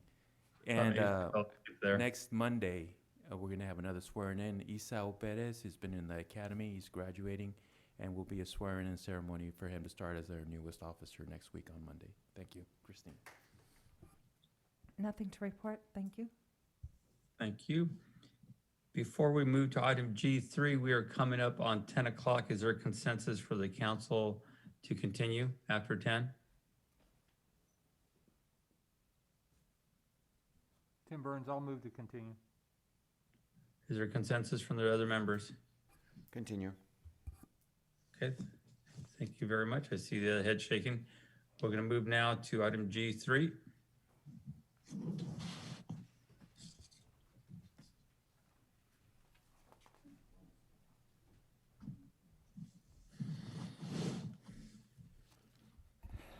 Good evening, Mayor, council members. My name is Henry Gonzalez. I'm the intern Public Works Director. I'm here to give you a status on our parks. We currently have 4 parks that are ADA compliant. We're working on the 5th one, which would be Clower Park. The best news I have for everybody, we're looking at the dog park at the airport to be seated in about 3 weeks. We are all very happy to have that happening. So it was a great team effort. We really pushed hard this last 30 days on that park. Everyone's excited to see it. open up again. It's gonna be, it is a beautiful dog park. So I just look forward to that. Park Hill, we're getting a new restroom up on Park Hill. The Valley View Well Park is what we call it. They're getting a new building on top of the water feature pumps. So that will hopefully increase the lifespan of the equipment. That's about it. Any questions? Thank you. Any questions from council members? Mayor Tim Burns. Councilmember Burns, go ahead. Thank you. It's not really a question, sir. It's just a comment. I'd like for you to please thank your staff on my behalf. I actually live across the street from one of our neighborhood parks, and I will tell you, your staff does an amazing job of maintaining that park, and I think they often go unrecognized, and they just are here and they're gone. I've interacted with them on a couple of occasions. They're always kind, they're always polite, they're always considerate, and I think oftentimes we overlook them or take them for granted, and so please express my thoughts to them, please. Thank you. I appreciate that, and I will pass that on to everybody. Thank you. Any other questions or comments? Just a quick question. So, Councilmember Perez? I know from going to the other meetings with the city Parks and Recreation. Do you know if they're coming up with a sequence of parks in order, or is there? Do you know if that they're going to be working on? Do you know that? Not at this moment, but that will be. We're going to get these things hammered out, and then that's going to be our next goal. Awesome. Is to get them. Awesome. Yeah, I'd like also to not just thank the parks workers, but it seems like lately you guys are really like tightening up, finishing up things, and it's good to see things getting finished up instead of things just halfway done, and so it looks better. Thank you. I appreciate that. And just to let everybody know, so most of our jobs are team efforts. It's just not our maintenance workers. We have water operators. We have people from the sanitation department. It's always a group effort when we do projects like that together. And Councilmember Perez, I have asked department heads to finish the projects they started before starting a new one. So we had a problem of having a little bit too many projects out there, started but not finished. So, well, the city's looking better. So and it is a team effort. It's with you guys. It's with Brett Miller. It's everybody, all the way through the city clerk, all the way from the mayor on down to everybody. It takes us all to do this, and you know what? It's really cool to see Hollister coming together. The downtown's opening up. COVID numbers are going down. Things are happening, and makes me really. I'm really proud to say that Hollister is my home. I agree. Yeah, that's. Mr. Mayor. Thank you. Go ahead, Vice Mayor Resendez. Are all the parks unfenced and open now? Yes, where the temporary fences were, yes, they're down. Okay, thank you. Thank you. I have one quick question. You said you're going to seed the dog park in 3 weeks. When would it be ready to open back to the public? It'll be dependent on how quick the seed starts to grow. Do we have any estimates at all? Is it a couple months after that, or? I'll ask the vendor. I'm not sure. Okay, appreciate it. That way we kind of start planning for it. I know a lot of people have been waiting for that dog park to open, so it's exciting news. And as Mr. Perez said, thank you. Thank you, everyone, for getting these projects completed. And it's good to see happen. Thank you. Will there be a grand opening for the dog park where instead of shovels, maybe we'll use pooper scoopers? Absolutely. That would be a great idea. Old ones. Great comment, Councilmember Burns. Is there any other questions or comments from council? Do we have any speaker cards? No, Mr. Mayor. Thank you. Thank you. We'll now move to item G4.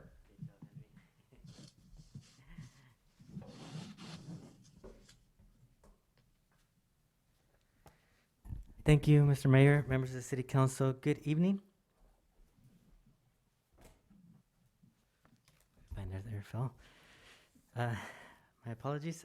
Abraham Prado, Development Services Planning Manager, Interim Director. Thank you for the opportunity to address this item. It's great that we had the presentation from Kimberly Horn earlier this evening on item F4 pertaining to the pavement evaluation services. The pavement evaluation services should be able to provide the city with information that can help us assess and maintain our city's pavement network so we can, one, accurately know what the pavement condition index is and what is needed to repair and or maintain each road, including alleys, properly. Two, accurately calculate maintenance and repair budgets. And three, save money by doing repairs at the right time and, very importantly, in the right location. And I'll be addressing that a little bit later in this summary that I'm providing to you. At its regular meeting of June 15, 2020, the City Council adopted resolution number 2020-121. I included some excerpts of the resolution on the screen, and that adopted a list of projects for fiscal year 2020-2021 funded by SB1.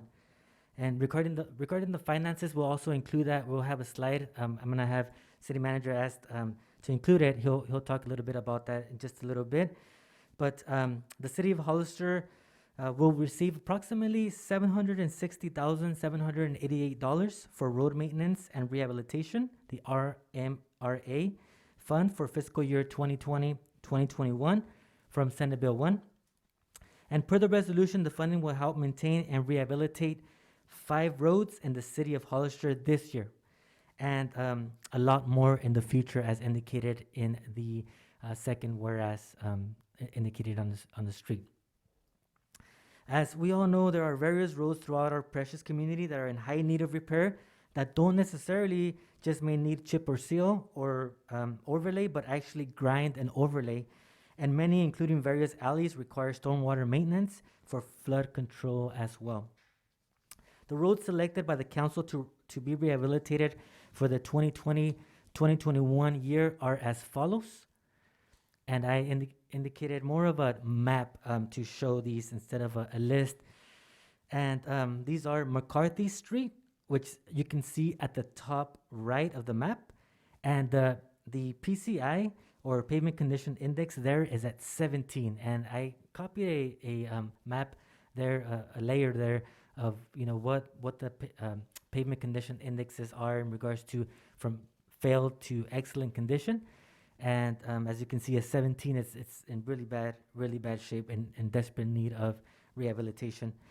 Chapel Road, again on the top right of the map, also has a pavement index condition of 28, which is very bad as well.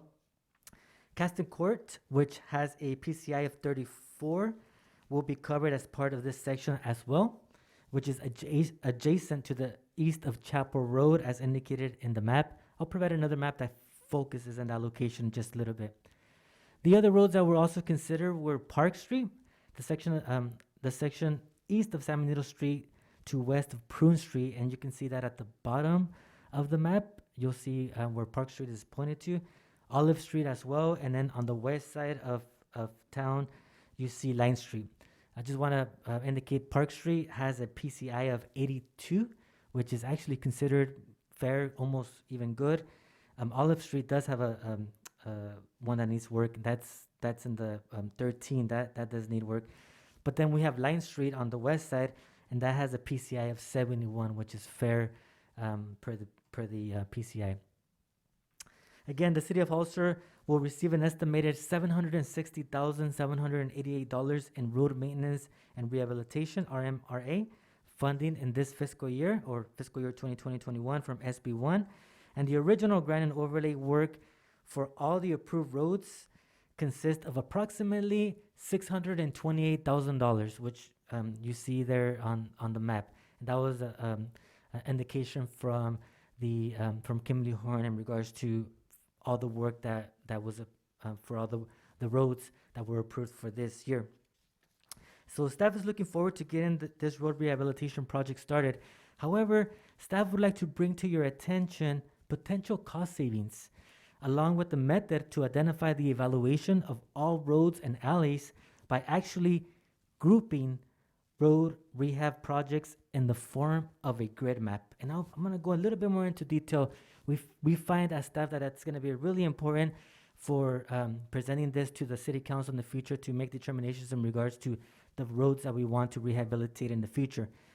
Road rehab projects that the council approves should be in close proximity to each other so that the road rehabilitation work can be concentrated where maintenance equipment can be set up in one location, and from that location the work can be performed without moving around from one location to the other. For example, up in the top right hand corner where we have McCarthy, Chapel, and Caston Court, if we have all the equipment to do the road rehabilitation there, it's great. But then if we move it all the way south and then again all the way to the east, all that is additional cost that the city will endure. And so what we're, for example, with our current location, that's what we see. Staff is not indicating that we will no longer have to repair, for example, Line Street, Park Street, or Olive Street if we decide to just focus, for example, on Chapel Road and McCarthy and Caston. But what we're trying to say is that if we focus our efforts just on that northern section, that itself, it would be an approximate cost of $460,000. And if we focus on that and based on the money that we have right now at $760,000, that would be about a savings of $300,000 that we will have for us to focus on other roads if needed. For example, in the screen, we have a grid map on my right-hand side of the screen. And the grids that you see there are essentially labeled from 1 on the west side of town all the way to 78 on the east side of town, 1 through 78.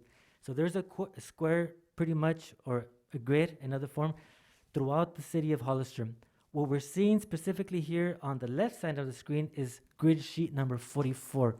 So number 44 on the grid map is essentially enlarged on grid sheet number 44. And that's what we have from 1 through 78. We have enlarged sheets that show all the streets. And so what we're trying to propose is to have the city council, if it's okay with the city council, direct staff to prepare a detailed grid map, such as you see here, once the pavement evaluation as approved in item F4 has been done. And that would be describing the roads, including alleys, and also the results of the pavement evaluation, including the pavement condition index as discussed. So essentially having this with an enlarged version of all the roads identified and then indicating the pavement condition index per the item that was approved in F4.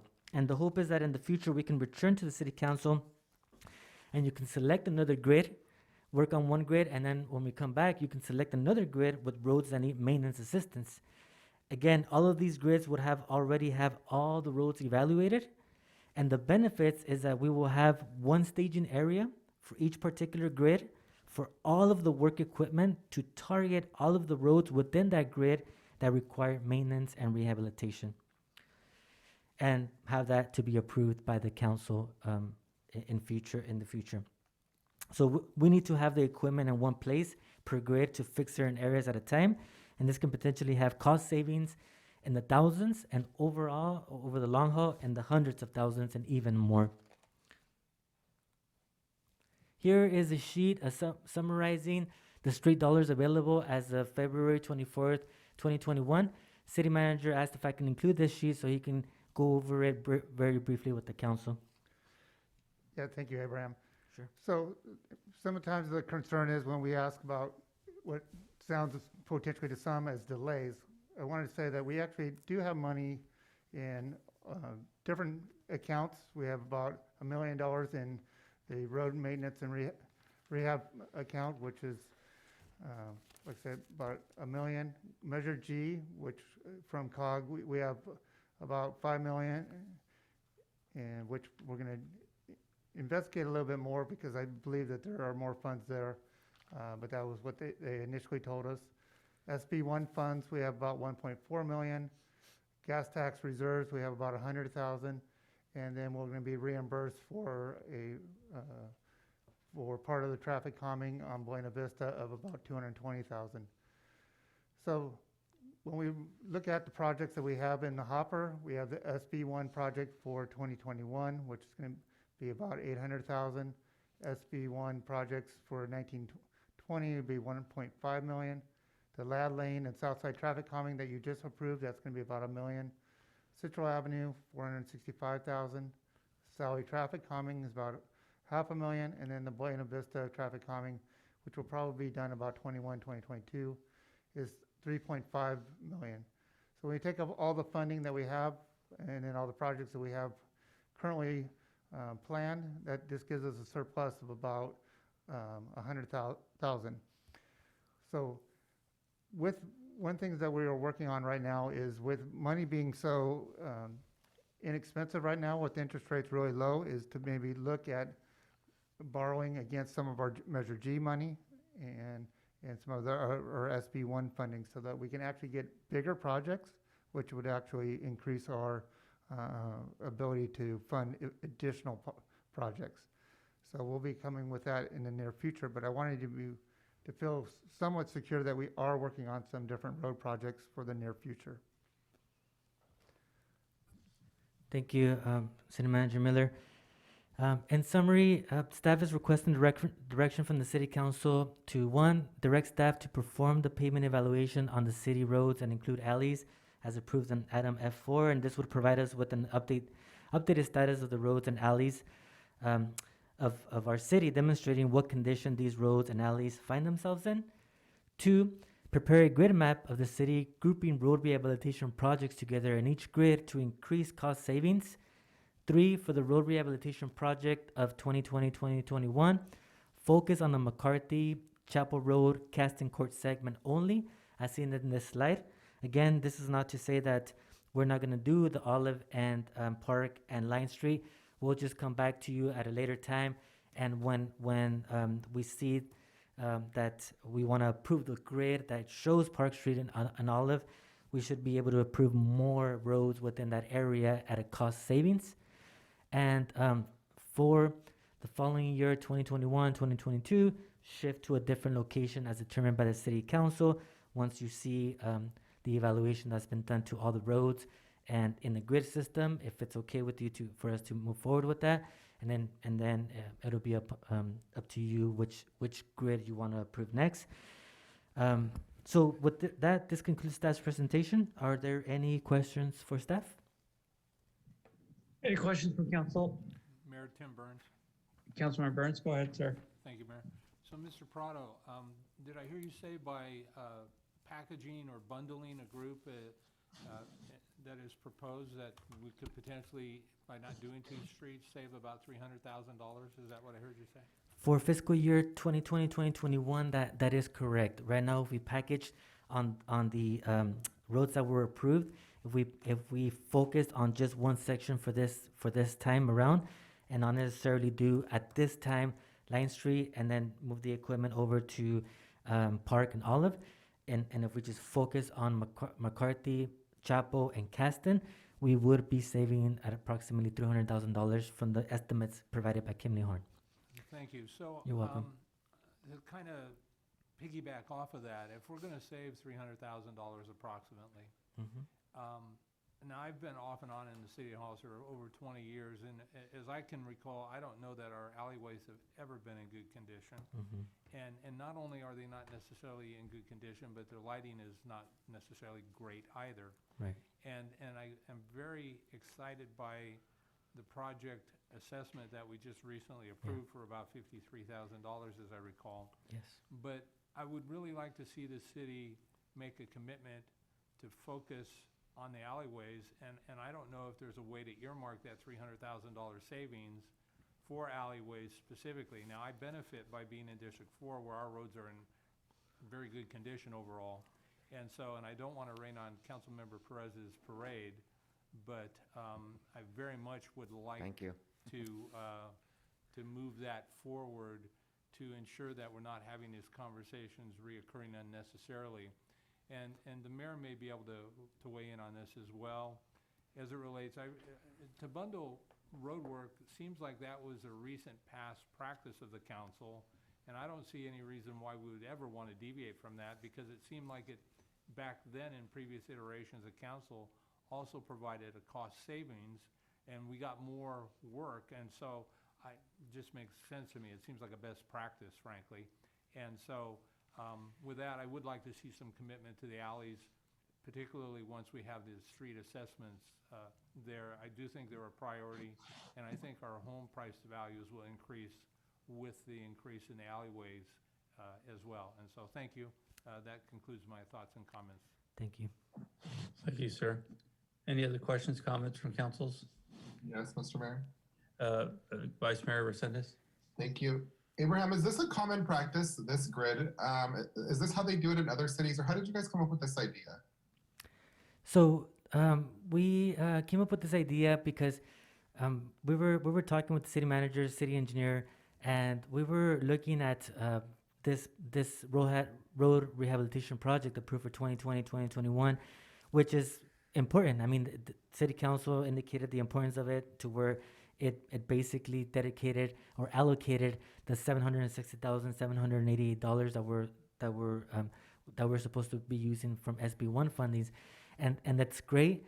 But meeting with Kimley Horn and looking at staging the equipment to do the road rehabilitation and looking at the locations of these road rehab projects and the proximity from one to the other, we determined that there was going to be additional funds as if we were to group projects together. And so with that, in talking with the city manager and the city acting city engineer, I was asked this past week to prepare a presentation to provide this information to the city council and basically have that direction from the city council to make it into a grid, and have the road rehabilitation projects be concentrated in these grids for cost savings. Okay, so then the idea moving forward, after we get the reports back from Kimley Horn, we're going to prioritize grids based on that report and the PCI? That'll definitely be up to the council. That's the recommendation that we're making, that we will show you all the PCI on each grid, on each particular road. As you can see here, the example on number 44, grid number 44, you'll see all the roads that are on grid number 44, and you'll see a PCI pretty much. I'm thinking the mechanics of this would be a PCI on each of the roads and each segment of the roads, and then we would present it to you, and we would make recommendations as to which would be the next grid for the council to look into. If you want to look into more of the alleys, you would probably see look into grids 8, 12, 20, 21 possibly. If you want to look more into other segments, they're all gonna be there with the PCI, hopefully within the next 3 months, as stated in item F4. Okay, I don't think it's necessarily a bad idea. I think we need to do something, and we have to hit the ground running. Got to get going on this, right? Yeah. And then I guess my last suggestion, to piggyback off what Councilmember Burns said, was that we could potentially use some of the savings because I don't think that what Kimley Horn said, that they're actually contracted to go into the alleys, maybe after we're done getting the reports done in 2 to 3 months for the roads, then we can contract with them to look into the alleys and do the same process and include that in the grids and update that after, I guess, is what I'm getting at. Does that make sense? So essentially what they're doing for the roads through Kimley Horn, we can do that through the alleys as well, and then just add that all into the data that they're going to give us later on. That's my understanding, Councilmember Resendez, Vice Mayor Okay, Resendez. sorry, I wasn't sure if I wasn't clear. Thank you. Yeah, thank you. Okay, any other questions, comments from council members? Yep. Councilmember Perez, go ahead, sir. We're gonna have 700 and a little bit less than $800,000, you said? 700 and where's that number? $760,788 allocated for 2020, 2021 road rehab. Wow. Okay, where do I start? the grids, that makes perfect sense. You know, makes perfect sense. So when they're gonna do this other scan, Yep. is that gonna include the alleys then? Because it said center line roads. Alleys are not center lined. So what's up with that? Yeah, my understanding is that, yeah, it's 128 miles of roadways within the city of Hollister. Do we know how many miles we have of just alleys? We'll have the acting city engineer. Thank you. We can check on that. I don't know off the top of my head, but Okay. it's a measurement tool, so you can have roads measured in lane miles. So if you have a 4-lane road, then each mile is 4 miles, or center line miles, which is Okay, what two. that, yeah, which Okay. is just the length of the road regardless of how wide it is. So I believe that the alleys may be included in that, but I need to verify that for you. Okay, yeah, because there seems to be, I'm getting confused here with alleys and streets. Because, well, Let's just- first of all, I got a question for you, Mayor. Yes, sir. Did you not tell me that we're gonna have almost $10 million for streets? I said we need to have 10 to 15 million to Oh, really make you an need impact. to have it. because- Yes. Oh, So we have. no, if that's you not look what I at- heard. That is not Yeah, what I heard. if you look at, No. maybe I can help you I got the understand. floor, excuse me. You told me, and that we were gonna have that much, we have, where is it? We, by the end of the year, we were gonna have almost $10 million. That's what you told me. And this is when we were walking around with Brett Miller, the contractor, and we started over there. Well, first of all, you told me we were gonna start at Buena Vista and work across town. And then when it came time to do it, we started over there at McCarthy Park. Great, doesn't matter. I'm really upset that what you've told me, because that, I know what I heard, because I've been telling my constituents that, you know what, these people that have alleys, that have their front doors on these alleys, they're in these flood zones, that I've been going off the information that you gave me, and I am really upset with that. Because I should have checked myself instead of trusting you, because you told me we were gonna have almost $10 million. And I was telling these people that, you know what, we're gonna get some work done on these alleys, because these places are flooding. My garage on Swoop, my neighbor's garage on Swoop, we've seen the pictures. I need to calm down, because I do not like being lied to. And you lied to me. You lied to my face. And I am pissed. I'm sorry. Thank you. Okay, well, let me make sure we're clear on something, and I'm gonna make this perfectly clear to you. Never lied to you. That's absolutely false. Let me make sure you understand what the conversation was. We're receiving I do about not need you to tell me what I heard. Hang on. I do not need you to tell me what I heard. heard. I am not a liar. I know, I understand Out of English. order, sir. Let me finish what I'm saying here. Let's be very clear on this. We're getting about $3 million a year from Measure G funds. We're gonna have plenty of money. We haven't That's what you used them. said. That's what Last you year, said. we didn't- We start with Sir, 3 million and we're gonna sir, get more. hang on, We're gonna sir. have almost $10 million. Again, sir, you're out of order, We have please, sir. plenty of money. That's what you Sir, said. please, again, out of order. Please wait till you're recognized. Again, $3 million a year comes from Measure G funds. We didn't use them the year before, this year, and next year. That's about $9 million right there. There's other funds from gas tax. There's other funds from SB1. That is over $10 million. Now it's a matter of how we're going to use them. This system that they're pointing out tonight is a grid system. It makes more sense to make sure we're finishing the grids rather than jump around the city. So no one lied to you whatsoever. Your misinterpretation of something is not a lie. It's how this system really works as far as dollars.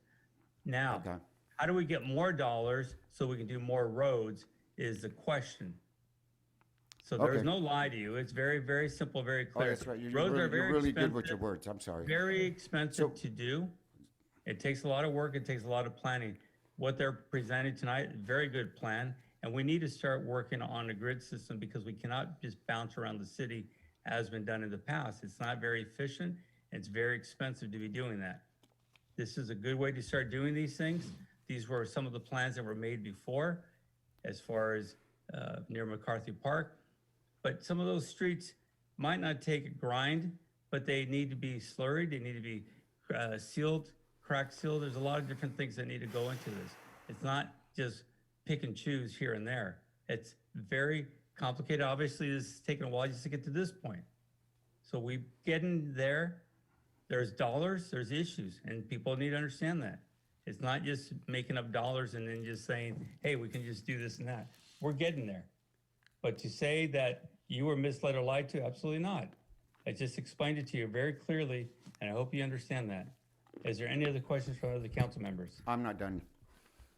So you never told me that we were gonna have plenty of money?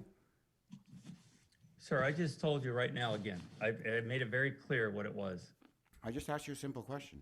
You have another question Did you say about that? this program. We're not going to go back and forth what you and I have talked about. Do you have a Okay, question about I the wanna, program? I wanna make sure that with the information you gave me and that I told people, that alleys start to get worked on. I want I don't know how to do this, but I don't know if I get a consensus from the dais and that we take a certain percentage of all the totals we have and put it towards the alleys. These people have been waiting for not 5 years, not 10 years, not 25 years, but almost 30 years. And their buildings are being flooded. They can't get to their cars. Yes, we do need to maintain work, the streets. And you know what? If I misunderstood you, I apologize. But that's not what I heard. That's not what I heard. I would not, I do not lie.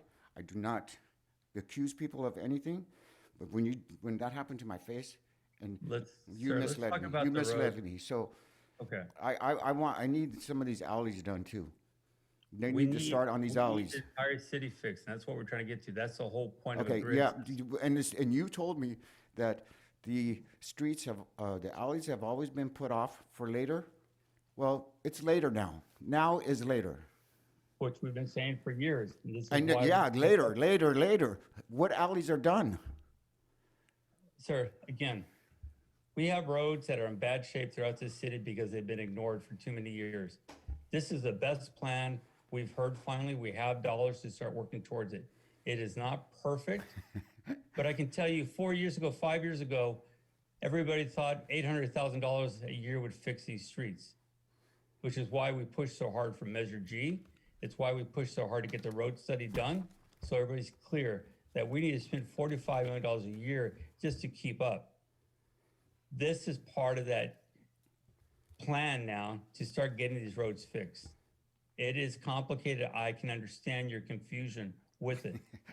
I'm But not it's that dollars in the end. It's finding out how to get more dollars to get more done. It's as simple as that.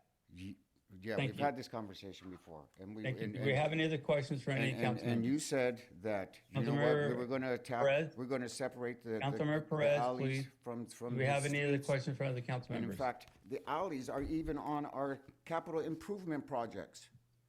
They are so bad, they are on the capital improvement projects, and you are Yes, they still are. not gonna listen to me. Yes, they are.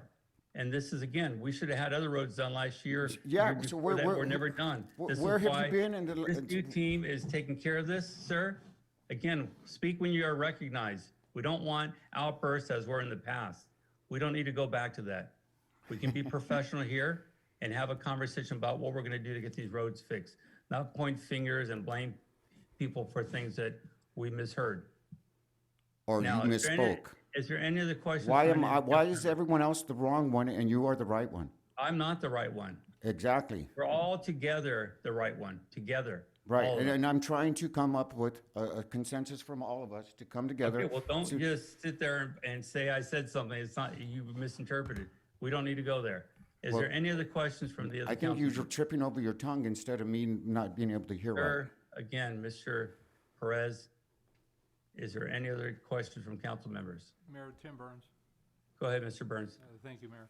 I'd like to suggest, if not make a motion, that we take whatever cost savings are made from not doing those two streets and earmark that money specifically for work in alleyways. I know $300,000 is a drop in the bucket, but it's at least a commitment and something we could build upon to create that fund. And then when that street assessment comes in and the alleyways are assessed, everything has to begin with start with a beginning, and I think that's at least a positive step in the right direction and a commitment from this council to not continue to put alleys off to the side, and so that would be my recommendation, sir. If I can, Mr. Burns, I'd like to suggest that we expand the contract with the company who's going to assess the roads after they complete the roads in 2 to 3 months, to then include the alleys and then update that with the other data, as I had mentioned before, if that's okay with you. I'm certainly open to that, sir. But I do want to set that money aside because I know how quickly that money could be used for other city needs and services, because as the mayor suggested, we'll never have enough money, but we have to have a beginning, and at least that way we have some seed money. Yeah, so maybe we can earmark that money, and then we can also, after the survey's done with the roads, we can expand upon the contract and use that money to begin gathering data from the alleys, if that's okay with the council.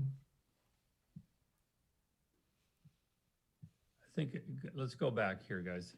And nobody wants to neglect the alleys or any streets. I think we all agree with that. I think part of this point of the grid is understanding what areas we're in to make sure they're finally getting done all the way in the grid of the block, whatever that is, 20, 21, 22, so on. As I understand, the engineer is trying to get some concepts or more ideas as far as costs to repair the alleys properly. Have we got any more information on that so we can understand some of those expenses? That's going to be helpful to understand also. Mr. Mayor. Go ahead, sir. And I guess what I'm trying to get at is we don't know the conditions of the alley. We don't know how to prioritize the alleys. We don't know which alley versus which alley where. So I think we have to start there. We've got to gather the information to get an assessment to find out where we start, just like we're doing with the road. So that's why I would like to prioritize that. And you're absolutely correct. We need to understand conditions and estimated costs. Throughout the whole city, the entire city, not just one district over another. Right. Mayor Velasquez, Tim Burns. Go ahead, Mr. Burns. Yes, sir. For our community development director, is it my understanding that the city has applied recently for maybe $2.5 million in community development block grant funding? And if in Yes. fact that's correct, could not a portion of that money also be used in the repair and maybe even some lighting in the alleyways? I think it would be eligible. Definitely, we can look into that and see. I know that, That's a good idea. yeah, absolutely. Okay, I know it's a grant proposal and an application, but again, I think we really do need to commit to the alleys, and Absolutely. I can't speak to Mr. Perez's frustration, but I can speak to, he's got my ear, and I believe council's as well, and I think we do need to do some proactive things to move these things forward. Thank you. Thank you. If I may, Go ahead, sir. I'd like to apologize. Thank you, sir. My apologize. My behavior was wrong. I'm sorry. And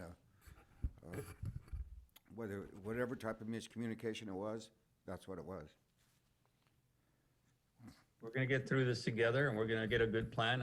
I'm happy to see the engineers that we have, the staff that's pulling together this information. This is probably more information that we've received since I've been here, and I like that they're bringing in a plan, and we're going to attack those alleys, we're going to attack those streets, we're going to find a way to fund this, and we're going to get this thing done throughout the city because our residents deserve it. And it's not just to the staff here, which I am, but to the city. Thank you, sir. Do we have any other questions or comments? Do we have any speaker cards? No, Mr. Mayor? Thank you. Then I think staff, are we pretty clear on? Yeah, we have direction. Thank you. Okay, thank you, sir. Item G5, we already covered. We'll go to G6.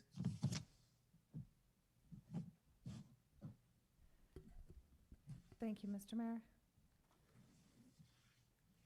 G6 is an update on the Hollister Municipal Code Title II, where we had 6 documents. I'm seeking direction from council on, I think tonight I could eliminate 2 of those 6, and then if we would like to set us maybe another special meeting to go over the remaining 4. And that's just from the input that I've received from all council members so far. If council so desires, I can pull up or name the 2 that I think we can eliminate tonight, leaving 4 remaining to go over at a special council meeting. Okay. So tonight we could eliminate the,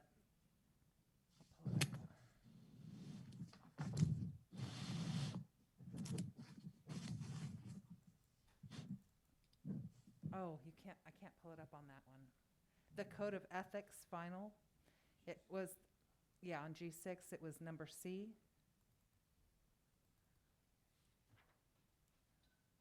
Christine, do you have a page number on that? Yeah, it's G6, attachment C. Page 361. Thank you.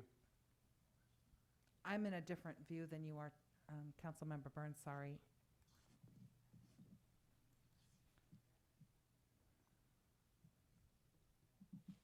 So if I open this one, I believe it's the one, yes. So I've had 2 members request that this whole document just be removed in its entirety, and no other input for changes on it. So if you are in agreement, we can eliminate this document. It's fine with me. I support that as well. Okay, seems to be consensus on there. Councilmember Spencer, are you okay with that? Okay. Yes. And Rick?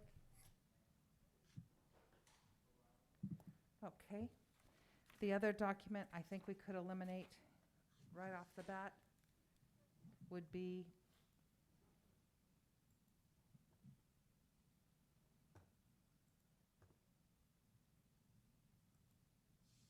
B.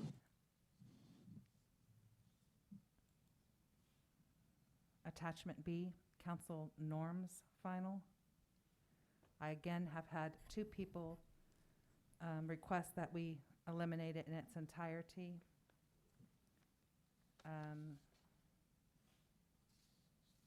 So if you're in agreement on that one, I can eliminate that. And then if we could set a special meeting to go over the remaining 4, which would be the city council protocols, the code of ethics and conducts proposed, the council rules and procedures, and then integrate all of that into the Hollister Municipal Code.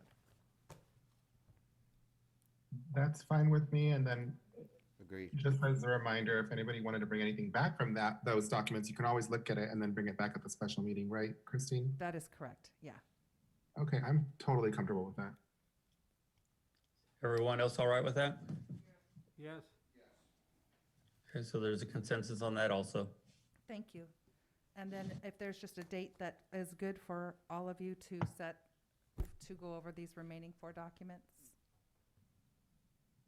Do you have any recommended dates? Last time we did a 4 o'clock meeting. I don't know if there's a better date for anybody during the week than others. For me, it's Wednesdays. Thursdays, usually we have meetings towards the end of the month.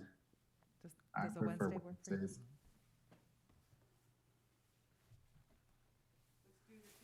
The March 10th at 4 PM?